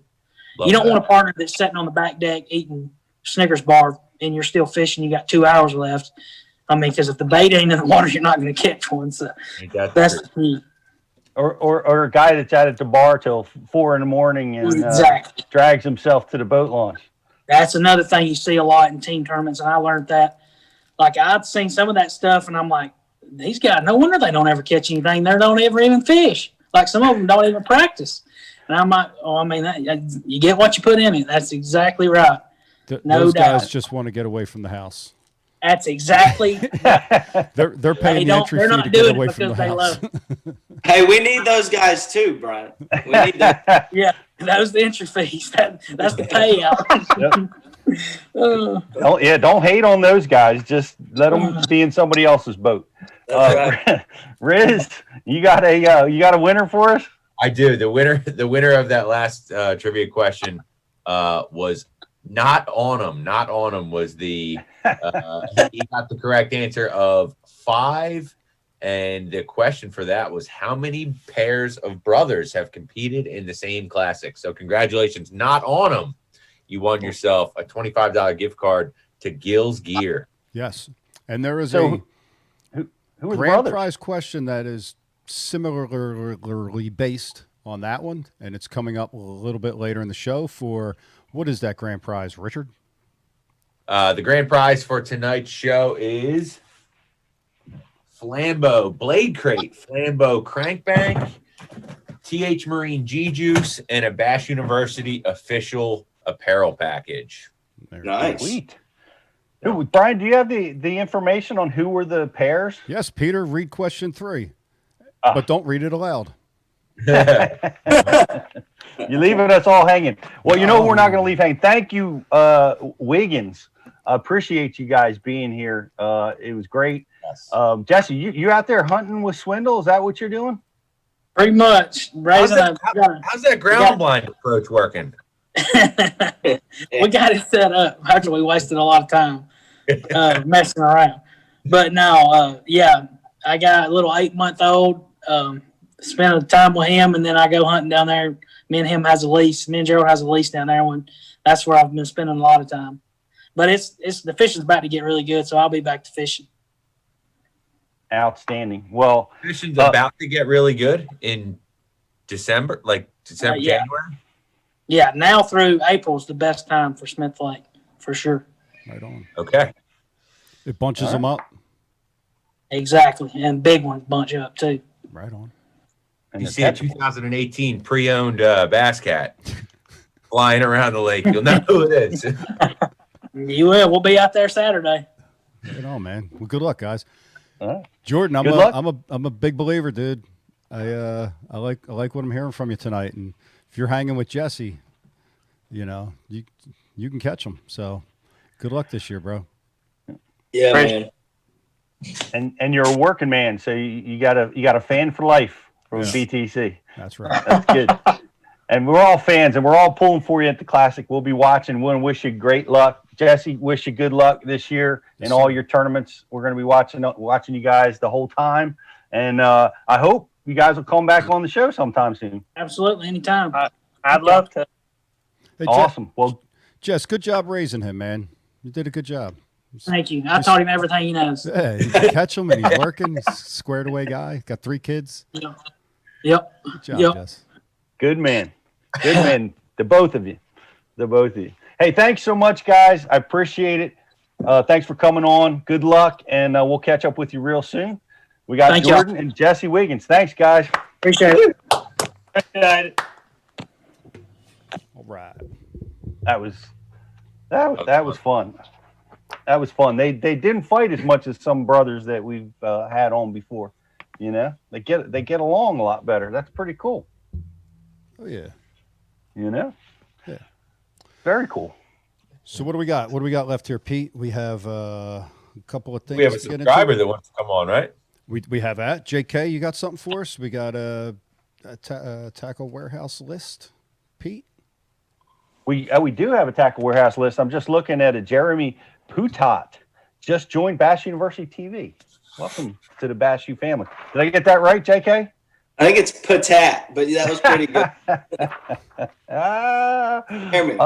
I'm never going to get names right. I'm going to be forever abused for it, and I have the trickiest name in the world. Yeah, well, speaking to that, we have a subscriber calling in right now, or coming on, and he's sideways.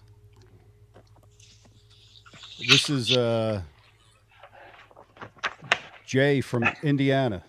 Sideways Jay. Jay. Hold on a minute. Let me get this fixed. Come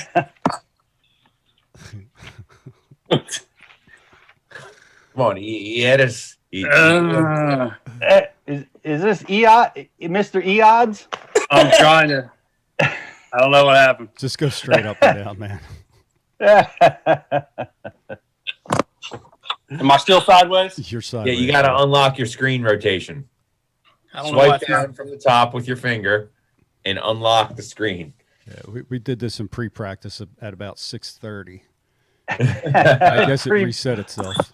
There it is. Pre-practice. There it is. Jeremiah. What's going on, Pete? It's good to see you, man. Good to see you. I'm sorry I butchered your name on the show last week. That's all right. I've been on these fish sticks for 2 weeks after that. It wasn't a fat joke. You came in there wearing the bibs, looking like the Gordon's fisherman. You made me hungry. I didn't remember I was wearing those yellow suspenders.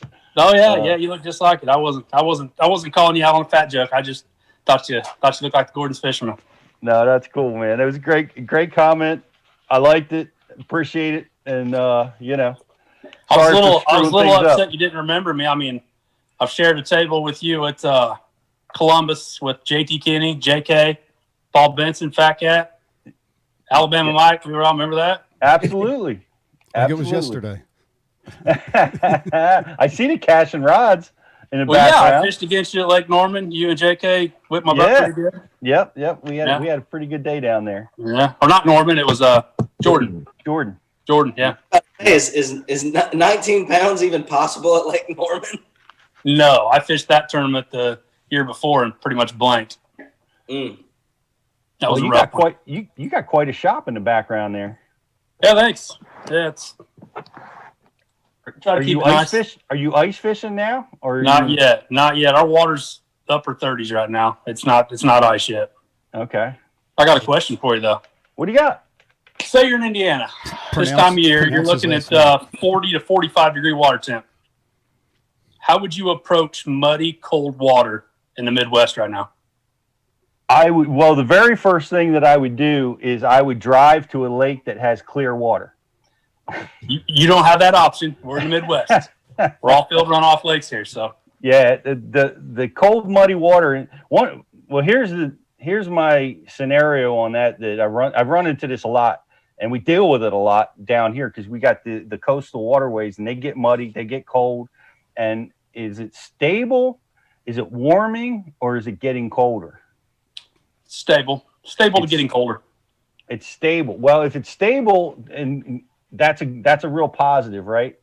And is it muddying up, or is it clearing up, or is it stable? Well, we might get batches of rain in and out this time of year, a little bit of snow melting off and stuff like that. So you might get a little bit of that field runoff stuff like that, all the ditches draining into these lakes. But is it normally stained or normally muddy? Yes. So it's all the time this color. Yeah. All right, that makes a lot of difference. We got lakes in the middle of cornfields here. And so you get the runoff, you get all that turbidity. Yep. All the time. Yep. Like my home lake, they drain it down about 25 feet for the wintertime.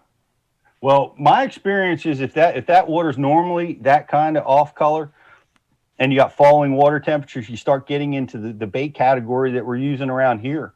And one of the key ones is a blade bait in the silver buddy family.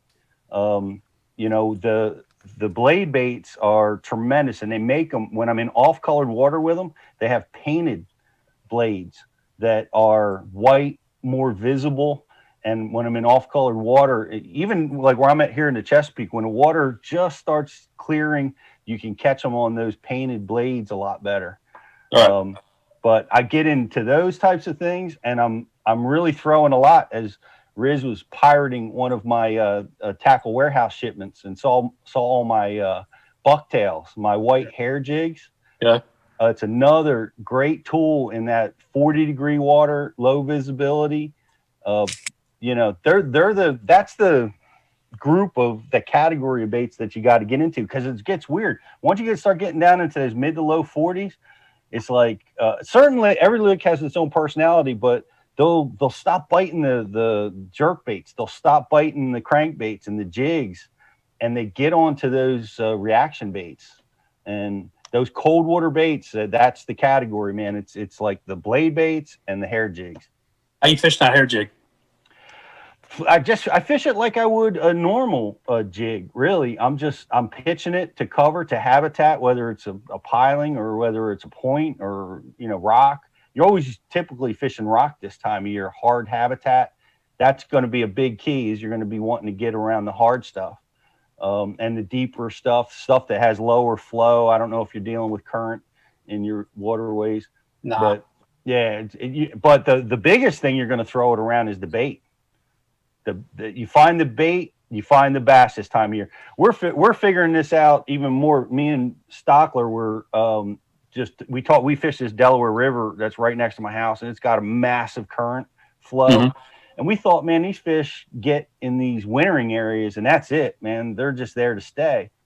But it's not, it couldn't be further from the truth. In 30-degree water temperatures, mid upper 30s, the bait leaves, the bass will just follow it right out into the current and swim 20 miles in 30-degree waters, wherever that bait decides to go.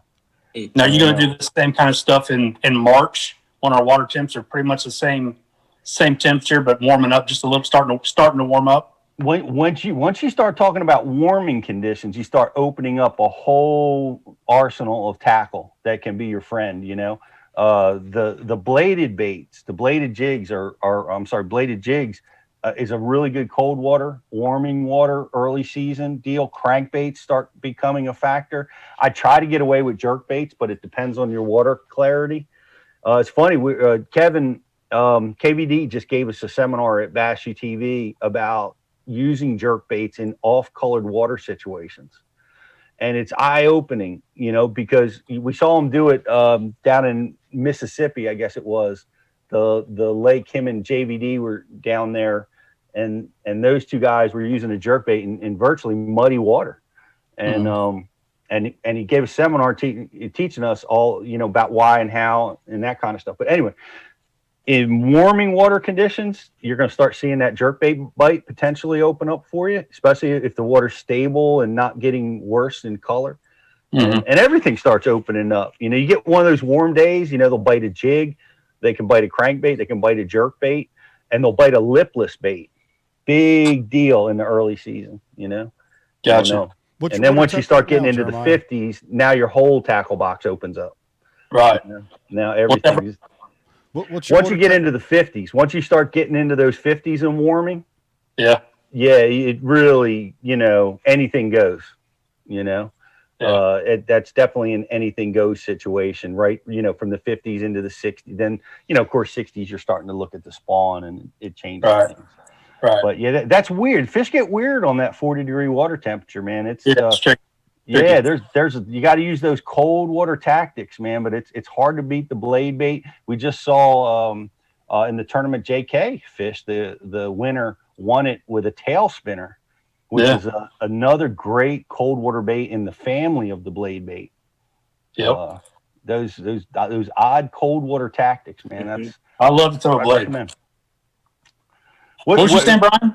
No, I was saying, what's your water temp right now? I was at Dale Hollow 2 weeks ago, and I haven't been local here for the last couple of weeks, but I'm going to say probably upper 30s. Yeah. That's what I'm assuming. I mean, we've been in the low 20s at air temperatures around home right now, so I'm definitely saying it's probably in the upper 30s. So what kind of depth do your lakes have? Wintertime, my lake gets drawn down about 25 foot, so the deepest water I would be finding would be about 20 foot. So right now, this time. What are they wintering on? Rock. Do they bunch up like? Oh yeah. Okay. Oh yeah. Yeah. So it seems you get like 39 and below, the crawfish are gone. They're out of the equation, right? Or below that. That kind of narrows from what I was, understand. That kind of narrows, that takes that out of the equation, and you focus more on like the blade bait and such. I know. Oh sure, yeah. That's I mean, that box there is nothing but blades. That's my thing this time of year for sure. Last week out on the Delaware with Mike and filming with Ike and Ben Milliken, I fished behind them, and they were throwing a jig. We had water temp 41 degrees, and I started mopping them up behind them with a little 3-inch crawl. 41 though, the crawfish were still in play. It's very similar to a little Ned rig, a little finesse deal, but one of the things that I think is a big factor is that body of water too, Brian. It's the Delaware River is an odd character because it fishes really well in that cold water. They'll bite crankbaits and jerk baits and lipless baits and like you said, a jig. They'll bite a lot of things in colder water. Yeah, I'm saying they'll bite a lot of different things that they don't bite in other areas. It gets like down the Chesapeake, it's an odd thing. It's like when the water temperature gets down in that low 40s, my gosh, you just can't get them to bite those drop baits or drop shots or jigs or, finesse crawls and that kind of stuff. Hey, Pete, what's the 3 most underrated lakes in the nation? 3 most underrated. Wow. Man, that's a tricky kind of question. It's like a trick question. Wow. All right, then give me the 3 most overrated lakes in the nation. Well, Old Hickory Lake in Tennessee is a garbage hole, and that needs to just leave. I love that lake, man. Come on. Come on, Pete, you got this. What's the next one? We got Old Hickory is tough. I just and I'm going to pirate this one because I just watched the Intuitive Angler Randy Blaukett call out Grand Lake as being overrated, which I thought was really interesting because it's got so much bait and puts out so much bass, but he calls it overrated. In the ones that I fish, every single Florida lake except for the Okeechobee and St. John's River. You forgot Oneida, Pete. What's that? Oh my God. How did I not get that? I don't know. BTC. You lost the number one overrated lake in the history of the world is Lake Oneida in New York State. Every people claim it. It was in the top 10 in Bassmasters before as Great Lakes in the country, and it is just it's very challenging. The fish or the smallmouth are kind of disappearing. The gobies got in there. It's changing the bite. It's I don't want to go there. And I just saw Bassmaster Opens are going there this year. So the gobies haven't helped the bite there like they have. I fish Lake St. Clair a lot. Yep. And that's unbelievable up there. It is. And St. Clair has really benefited from it. And you could see the weights on Oneida have gone up a little bit, but I don't know. It's just, you're asking me, it's my personal opinion because I suck on Oneida Lake. I don't know why, but I can't get in the winner circle there. And I'm going to take another stab at it this year. I saw the Bassmaster Open schedule was released, and I apologize to Mr. Duke who's watching. I just took a big shot across the bow for the Florida lakes, but they're what I wind up coming back in the Florida tournaments down there is that limit that Jordan Wiggins caught like in the morning of the first day where he's sitting on 7 pounds at 12 o'clock. And you're waiting on the big ones to bite. And I found that it's a very long wait a lot of times, and they don't come. Though that Florida bass is tricky. But yeah. What's your favorite lake to fish? Is it St. Clair? Me? Yeah. Yeah, for sure. I live west central Indiana, so in 4.5 hours, that's kind of my range of driving.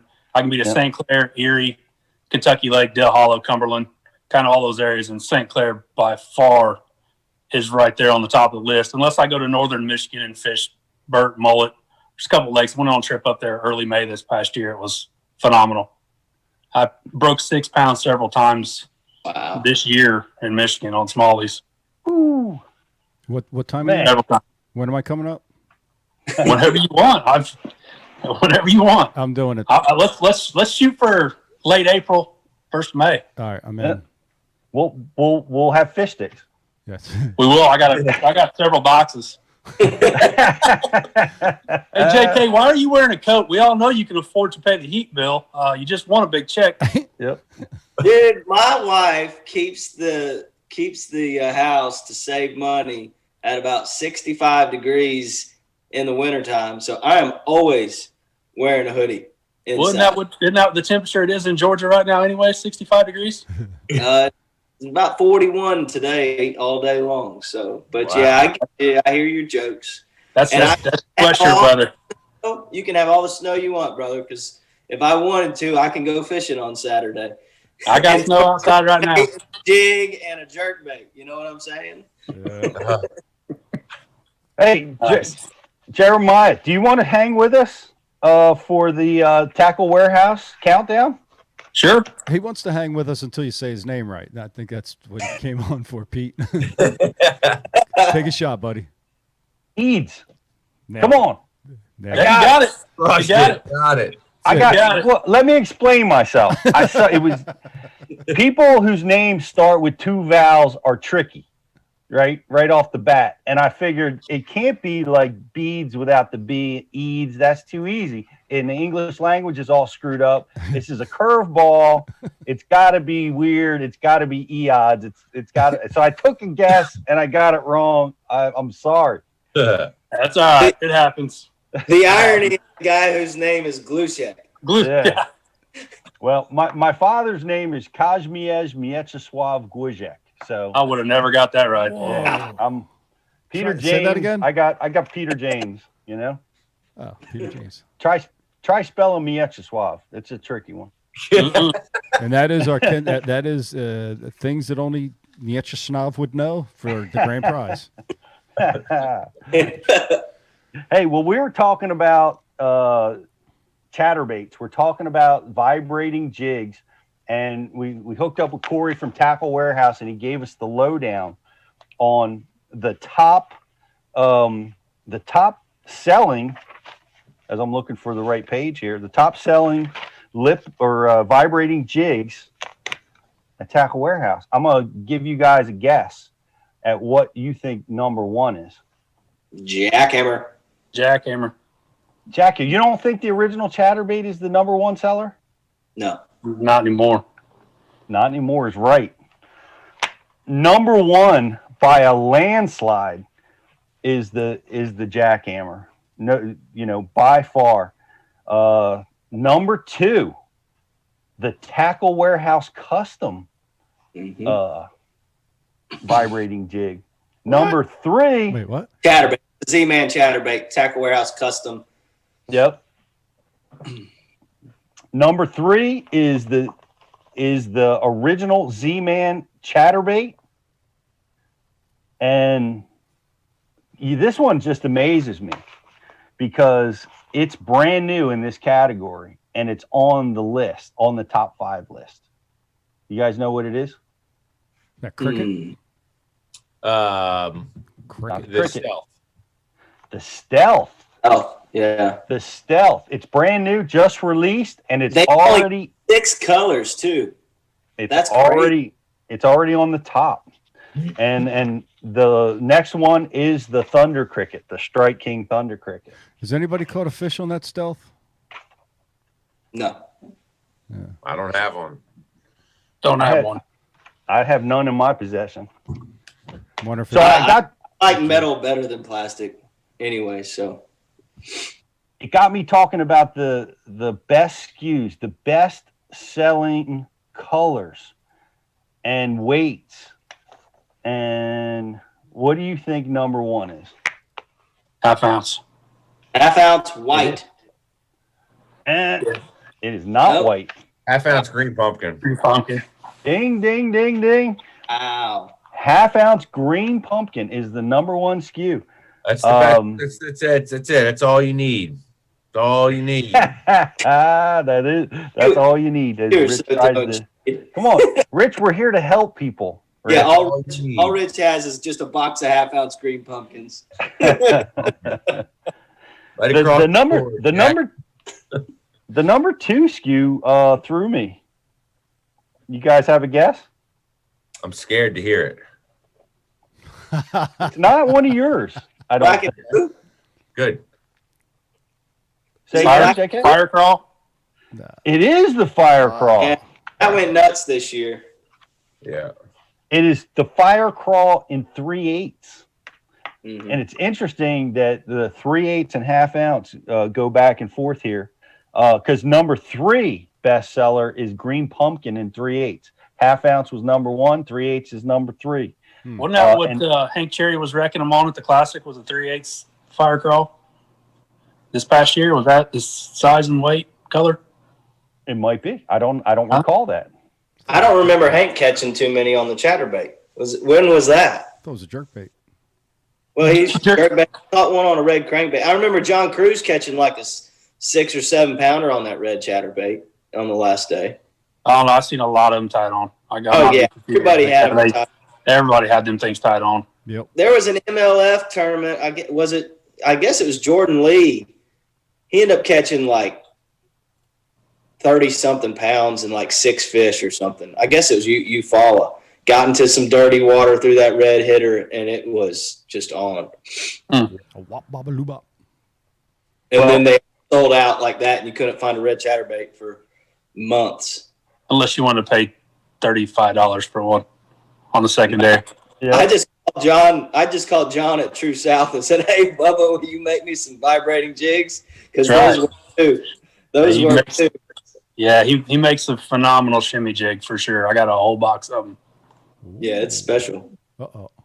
Well, number 5, black and blue, half ounce.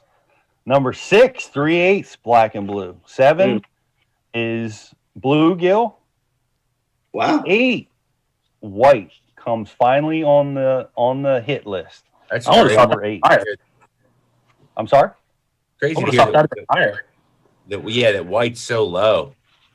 I thought so too, especially after, tournament was just one down there at the Harris team, but it is what it is. But white is, it's down further on the list. Everybody's throwing fire crawl and green pumpkin and black and blue. They dominate the top. And then Brett's bluegill is also twice in the top 10 down towards the bottom of the list. Well, I'm going to go ahead and admit that I'm probably going to buy about $300 worth after Christmas of chatterbaits after my little fun chatterbait fest down in Florida. Mm-hmm. And I think I'm going to buy all the colors that were not on that top 8 list because that's what everybody else is throwing. Yeah, that's a good point. You guys remember when I took a picture of Rizz's box anyways, so that's where I'm going anyways. Yeah. You don't need to take a picture of my box. You just need to take a picture of the bottom of my boat. It's laying everywhere, all over the bottom of the boat. That's what's it. That's game day right there. Is what you see on the bottom of the boat. Dude, that's Rich. That's exactly what I do every time Mike would come back after being out for a few tournaments. I just stand and look at all the dead soldiers and carcasses in his boat and say, "Okay, that's what's going on now." You know.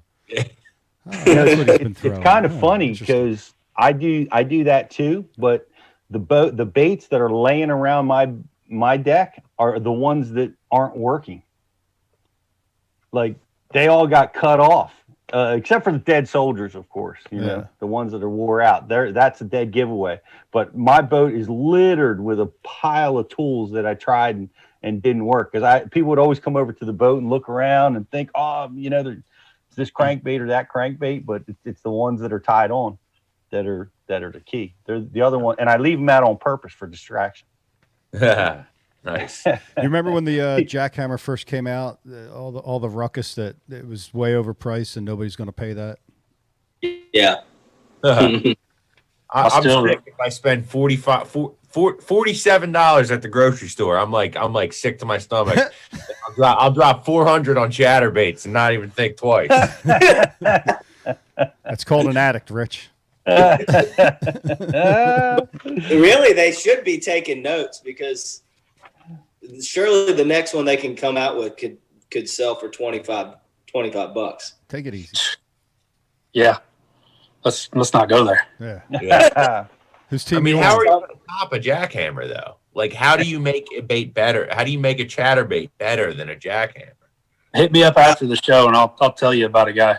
Yes. I'll tell you something, and I don't mean to throw shade because I don't have as many reps as you do, Rizz, and I've caught a lot of fish on a jackhammer. But dude, I don't know if it was just the 3/4 or whatever that I was throwing, but I went through a lot of them, and I don't know if it was the big Florida strains, but I had that hook point rolling over. What? And I mean, I'm not fishing rock. I'm not fishing anything. I was ripping it out of hydrilla. Huh. Wait, and I'd catch like 5 fish, and then the hook point would be rolled over. On jackhammers? On the jackhammer. I don't know what the problem was. But, you know, it hurt my feelings because I had spent $100 on them, and I went through every single one of them in that tournament. Wow. John Cox says he doesn't throw the jackhammer. He throws the original because everyone's throwing a jackhammer. He throws a different sound. That's what he says. Yeah. Different vibration, different sound. John throws the jackhammer in grass. He said that when we filmed with him. Well, he throws both. He says a lot of things, I guess. Yeah. Yeah, you're right. You witnessed it now. You witnessed it firsthand. I did. I fished with him. Yeah. He didn't even know what he had in his boat. He's like, I'm not even sure what's in here. He's like, I'll grab this bag and this bag. Oh, that's good. Let's go fish. Yeah. Good enough. And we should have won it. We had the fish on the win. Let's go win the tournament. Yeah. Your comment, Rizz, reminds me of the Parkers when we were down in Mexico. We fished El Salto. We're coming back, and of course they had all their tackle in, and they mistakenly put their whole collection of jackhammers in their carry-on bag, and they had to leave them at the border, at the checkpoint. They couldn't carry them through. They couldn't get them back in their bag. They had made the mistake of putting them in their carry-on bag. Jackhammers of mass destruction.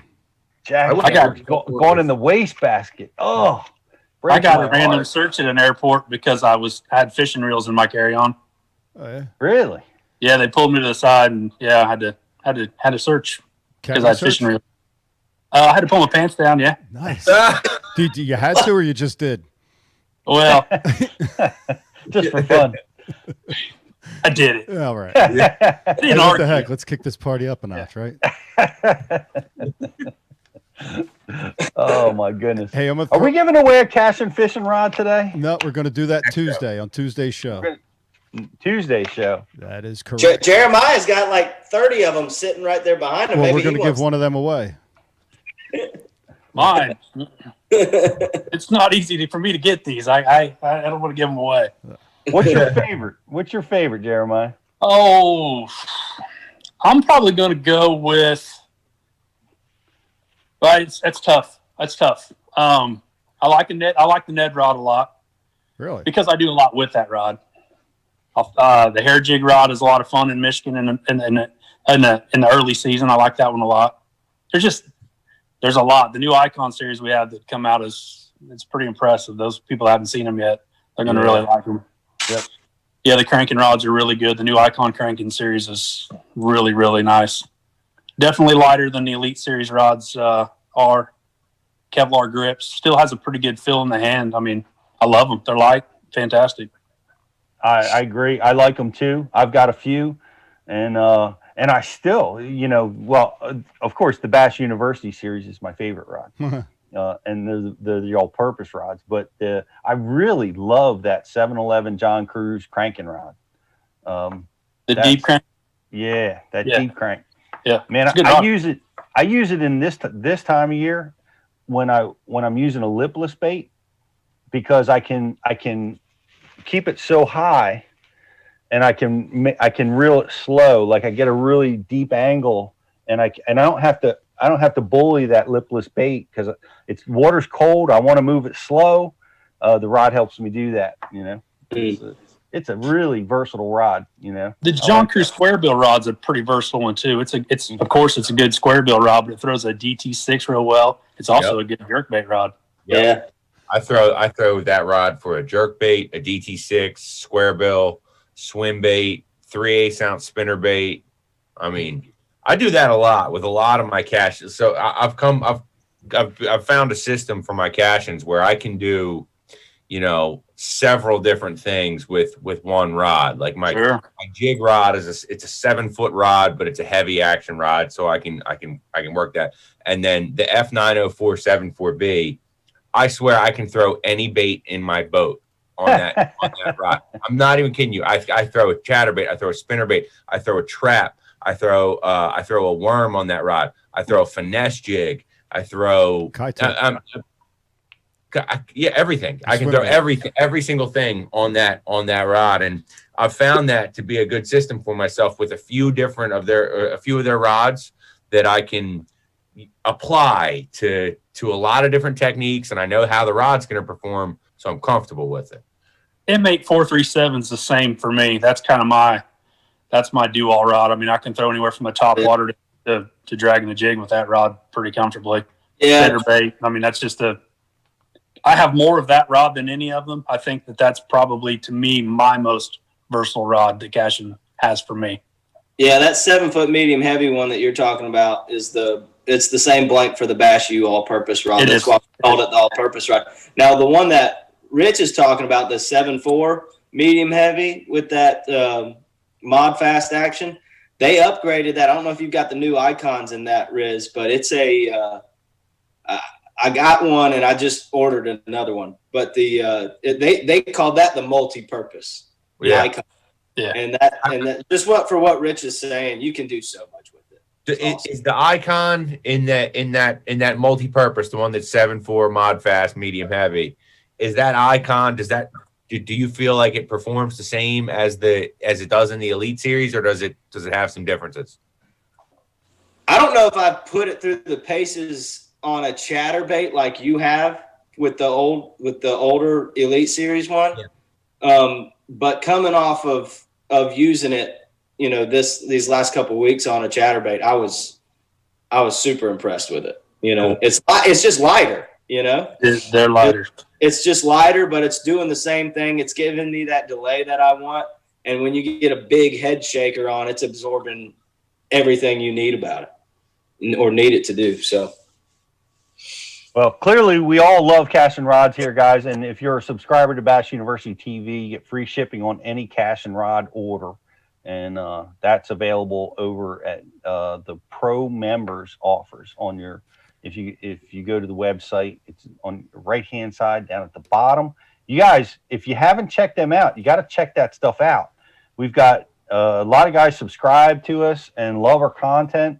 Don't know that they have all these amazing opportunities available to them, like with Cash and Rods and the Rapala VIP program. That Rapala VIP. Whew, that's money. That's good money. Yeah, Jeremiah is probably the reason that they're out of all the DT6s through 20s right now. My jam. I love the Rapalas. Yeah, and there's potentially some more coming, right, Pete? Yeah, big one. We've got a lot more coming, and we'll. I don't. Are you going to make me make an announcement? No, I would not say. Yeah, an announcement of a we got potential special stuff coming for you guys.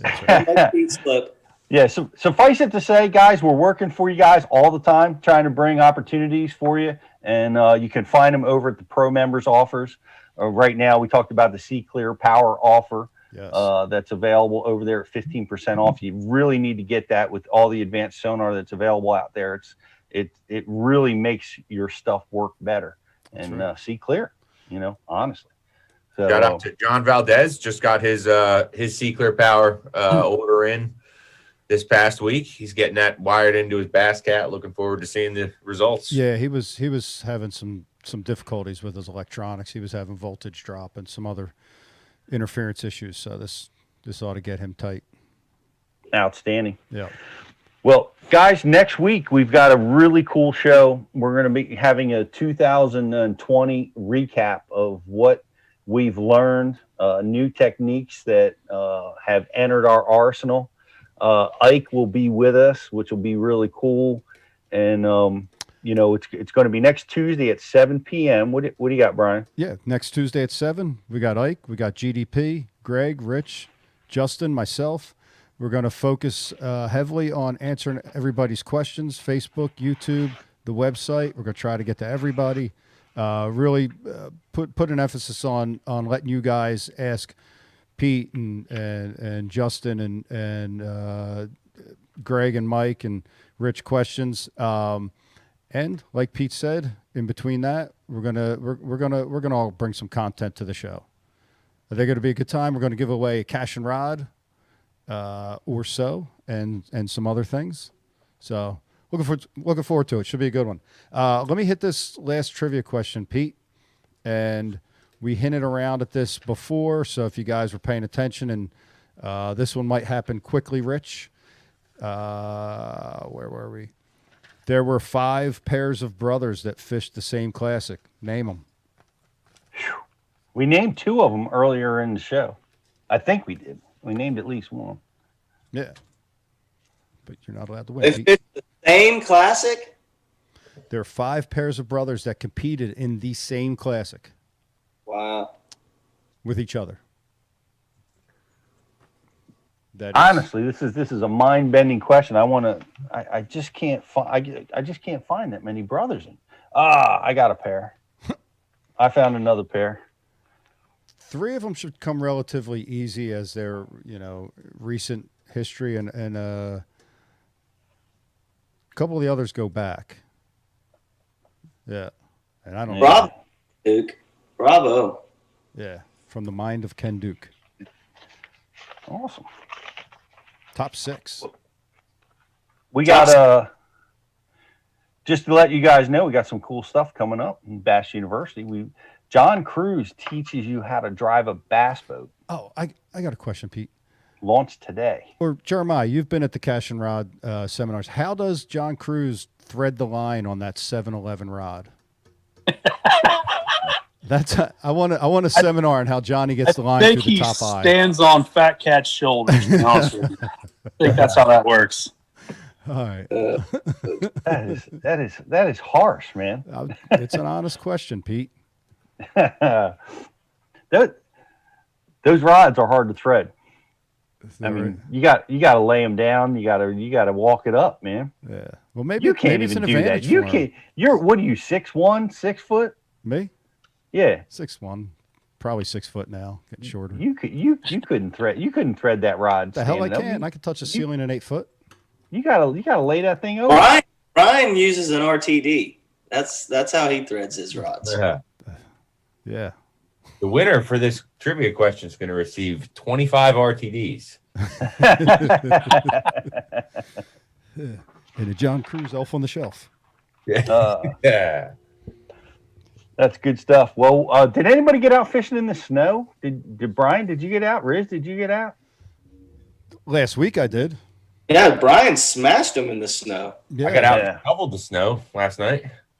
Yeah, Rich And shoveled snow. we got like 4 or 5 inches of snow coming down hard. And I was thinking, man, the fishing would be amazing. Getting out of the launch ramp would be the trouble. Yeah. I don't like fishing. I got to do that one day at Lake Cumberland, and you guys can have it, man. I'm not a fan. Now, they were wolfing a spinnerbait, but other than that, Justin, we're not a fan of it either. We're just dealing what we're dealt with. I get it. Yeah. I get it. I was on my 16-foot tracker with 2 other guys, and we got snow that came at about 10 o'clock that day, or 10. We ended up with by noon we had like 3 inches of snow on the deck of the boat. Nice. with 2 guys fishing and a camera guy, and that was in a lake that was very deep. So it was a hairy situation. And then I knocked my transducer mount off the back of the boat, and we started taking on water. So that added to the excitement. But what happened with your phone? Oh yeah, and then Sunday I dropped my phone in the St. Lawrence trying to get a slow-mo release of a 3-pound smallmouth. Is that how it went down? Yeah. Slow release. Yeah. Slow release. Slow-mo. I didn't even get that far. I mean, it's blowing like 35 miles an hour. I got gloves on. The problem Trying is to do it for the That's gram. what got me. And numb hands, bad circulation, numb hands. And just, I think what had happened was it slipped and I went to catch it and I just batted it about 3 feet into the water. Yeah. Like, Was the water at least clear to where you could just watch it flutter like a big old spoon going we watched down? it flutter. Travis has some video of That's it. the worst. Yeah, Travis had a GoPro on the chest and turned around to see me, like, you know what I mean? Like epic F-bomb combinations, stringing together winning combinations of curse words and just there. like falling upon my knees, and you could see the phone like. Yeah. Why didn't you go Rizz on it? Like right 39-degree waters, 18 feet deep. No, Peter. I know. I agree. But Rizz would have been in. I would like to see that. He'd also been dead. Man,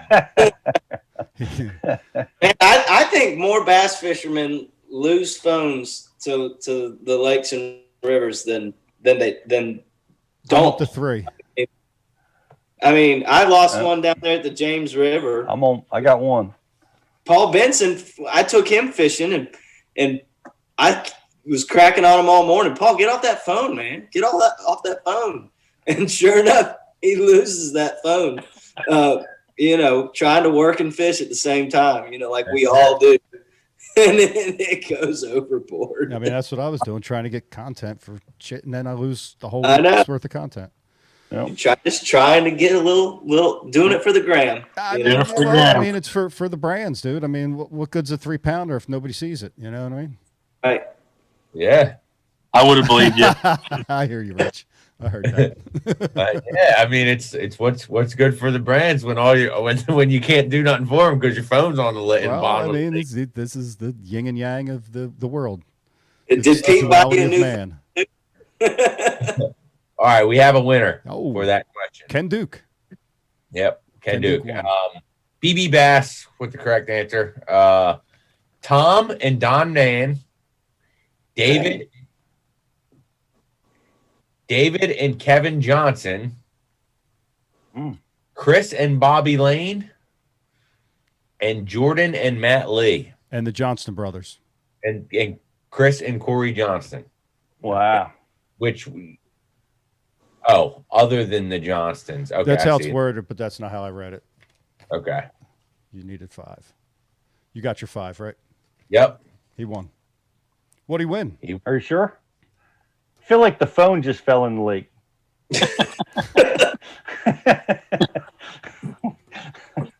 That's a Flambeau blade crate and crank spank and Bass U apparel. That's package, right. And some TH products, some G juice. All decisions at the Bass University are final. Send that man a prize. That's right. Little fan feedback. A lot of abuse last week for me messing up your name. Oh, it was great. It was great. made my day.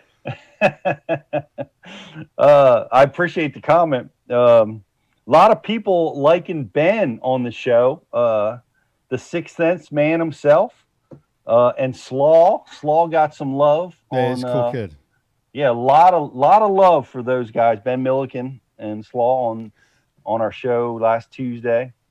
He posted the first video from his week here today. I didn't get to see it, but I guess he's doing 4 parts. He fished with Mike and down the Chesapeake, and then with me up Merrill Creek up in North Jersey in the snow, and then back again with Mike. They were up on Spruce Run with Mike and Eric and the old intern, and then the Delaware River.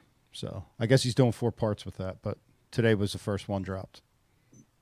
Awesome. Go check it out. And I think Travis posted some content from my weekend with him on St. Lawrence. I think that went up today too. BTC all over the place. Hey, finally saying yes, Yeah. Saying no to hammer and nails. Good for you. I'm doing that too. You need to come up to St. Clair with me this year then. I'm coming, dude. It's already happening. So lots of love for Ben, and appreciate Ben coming on the show. All you MFers, appreciate you watching and commenting. And we got a little hate. I always dig for the hate, but they suggested that me and Mike and KVD start a seniors tour, which appreciate that. That comes from Stefan Sirachman, which I'm sure I butchered that name too. What's that? You got it right. We know Stefan. Stefan helps run the Chester County Bassmasters down on the Chesapeake. All right. So he's one of our guys. It's one of our guys. Even though he just insulted you. I know. Well, it's hard to find because we get so much love, but I got to dig deep to find the off-colored stuff. They're afraid of me. That you are our biggest defender and always have been, BTC. Well, it's good even when it's funny, back but before if they're just being an idiot.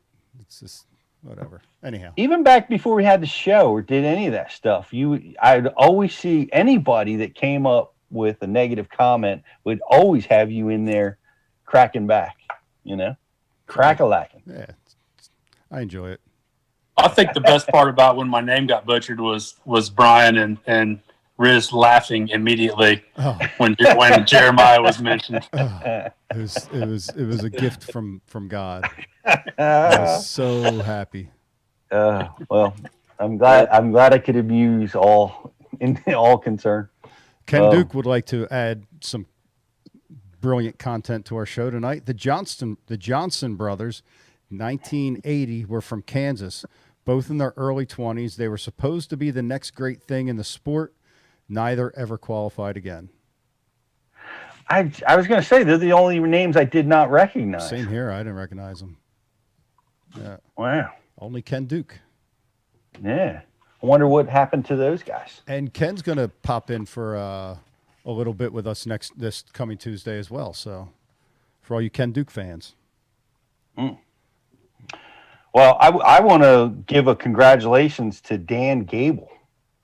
Won the Congressional Medal of Freedom, or the Presidential Medal of Freedom. He's one of the greatest collegiate and Olympic wrestlers and coach of all time. Got awarded with that. It's the first award for anybody in the wrestling field, which of course I had. That's my background. That's where I came from. Brandon Polinick, Dion Hibden, and a few others in professional fishing went down that road, and his impact was greatly felt in my wrestling room. Taught me how to, taught my coach, influenced us all how to compete, how to win, how to achieve, use it every day in fishing, use it every day in business. And congratulations to Mr. Gable. And he's truly the GOAT. He's truly an amazing individual. Dan Gable? So, Dan Gable. Yeah. I've heard that name quite a bit. Yep. He won, I believe, the 72 gold medal. Didn't have a point scored on him through his gold medal run. He had one loss in high school and college in wrestling. One loss. It's been since beaten by Cale Sanderson, but it just made 15 NCAA championships with Iowa. Just 9 in a row. Crazy run. One of the greatest of all time, truly. And it was awesome to see him receive that award. Very cool. So, congrats. And we have a show next Tuesday at 7:00. We're going to be it's all us guys. We've got everybody that's involved. Ken Duke will be here with us as well. So excited to have Ken back on the show. And thanks so much for. Say what? Jeremiah. Eods. We're going to be chopping fish sticks. We're going to be screwing up people's names. Yeah, I'll be making some fish sticks. You come in those AFCO rain bibs, and I'll have the fish sticks ready. All right. Yeah, fair enough. But I'm gonna be wearing gills on Tuesday night. Gills, yeah, gills. And guys, thanks for watching. Jeremiah, thanks so much for being a good sport. And no problem. Thanks for having me on, guys. I appreciate you. Guys, thanks everybody for watching. Riz, like and share. JK, BTC, thank you guys. We're going to be right back next Tuesday, 7 p.m. with another Bash U Live. Did we announce the like and share winner? Did I miss We that? did not yet. No, we didn't announce. All right. Sorry, It's Pete. coming. Just give me one second here. All right. Well, I'll do another close after that, guys. The second laptop's taking its time here, putting things through the system. We got to give the like and share contest because we appreciate you guys liking and shares, and we appreciate you guys watching over on YouTube. And we're going to figure out a way to get you YouTube guys a prize over there. We haven't. It's not quite as easy for us to. I tell you what, we're going to make an effort next week, Pete, to try to monitor all the comments to come through on YouTube and Facebook better.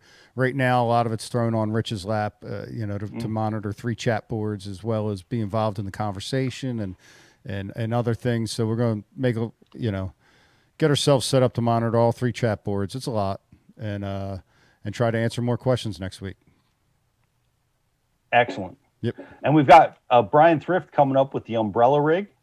A lot of you guys are confused by it and how to throw it, and it's intimidating. They're so big, they're so huge. They've been downsized. There's lots of options, and Brian Thrift breaks it down. He's coming up. Mark Menendez, choosing the right crankbait. Longtime veteran, glad to have him doing that. And Wesley Strader with when to power down. We had when to power up, and that's the big thing is how long do you stay with something before you switch? When to power up, when to power down. We've had the first of that series released, and the second part is coming up real soon. And Rich, you let me know when you have a winner. Got it. You got it. Go. Tonight's Facebook like and share winner for the Bash University Live is David Morris. Congratulations, David Morris. I am contacting you right now via Facebook Messenger. Please follow up with your address so we can send you a prize. Yeah, and awesome. And for the guys that won the Gills gear, we need their shirt sizes, I believe, right, Rich? Yeah, I got their emails. We'll be corresponding with them tomorrow. Word is bond. All right, man. Let's rock. Hey, thanks, everybody. Have a great night. Pete Gluszek, Bash University TV. Jeremiah Eads. Moment on the water not spent fishing is a moment wasted. That's why Minn Kota and Humminbird have joined forces to bring you the One Boat Network. Products that communicate and integrate to help you take full command of your boat.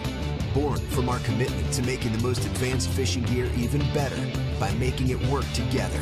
The One Boat Network will help you find, get to, stay on, and catch more fish. When One Boat Network products talk to each other, they can navigate your boat automatically. They can give you a crystal clear view of what's below with no messy wires. And they can let you lower, raise, and change shallow water anchor modes from anywhere on the boat. But that's just the beginning. We're never done innovating, integrating, and making your boat simpler and easier to control. All so you can make every second on the water count. Tackle Warehouse is proud to sponsor the FLW Pro Circuit and is the official tackle retailer of FLW. providing proven bass fishing gear, as well as the newest and hottest tackle. Our friendly and knowledgeable customer service staff can help you every step of the way. And we offer free ground shipping on orders over $50. Tackle Warehouse. Everything for the bass angler at the lowest prices. Guaranteed. I have to be constantly on the lookout for new techniques to stay on the top of my game. Giant. Some have been more successful than others. Giant. The finesse fingernail. Happens every time.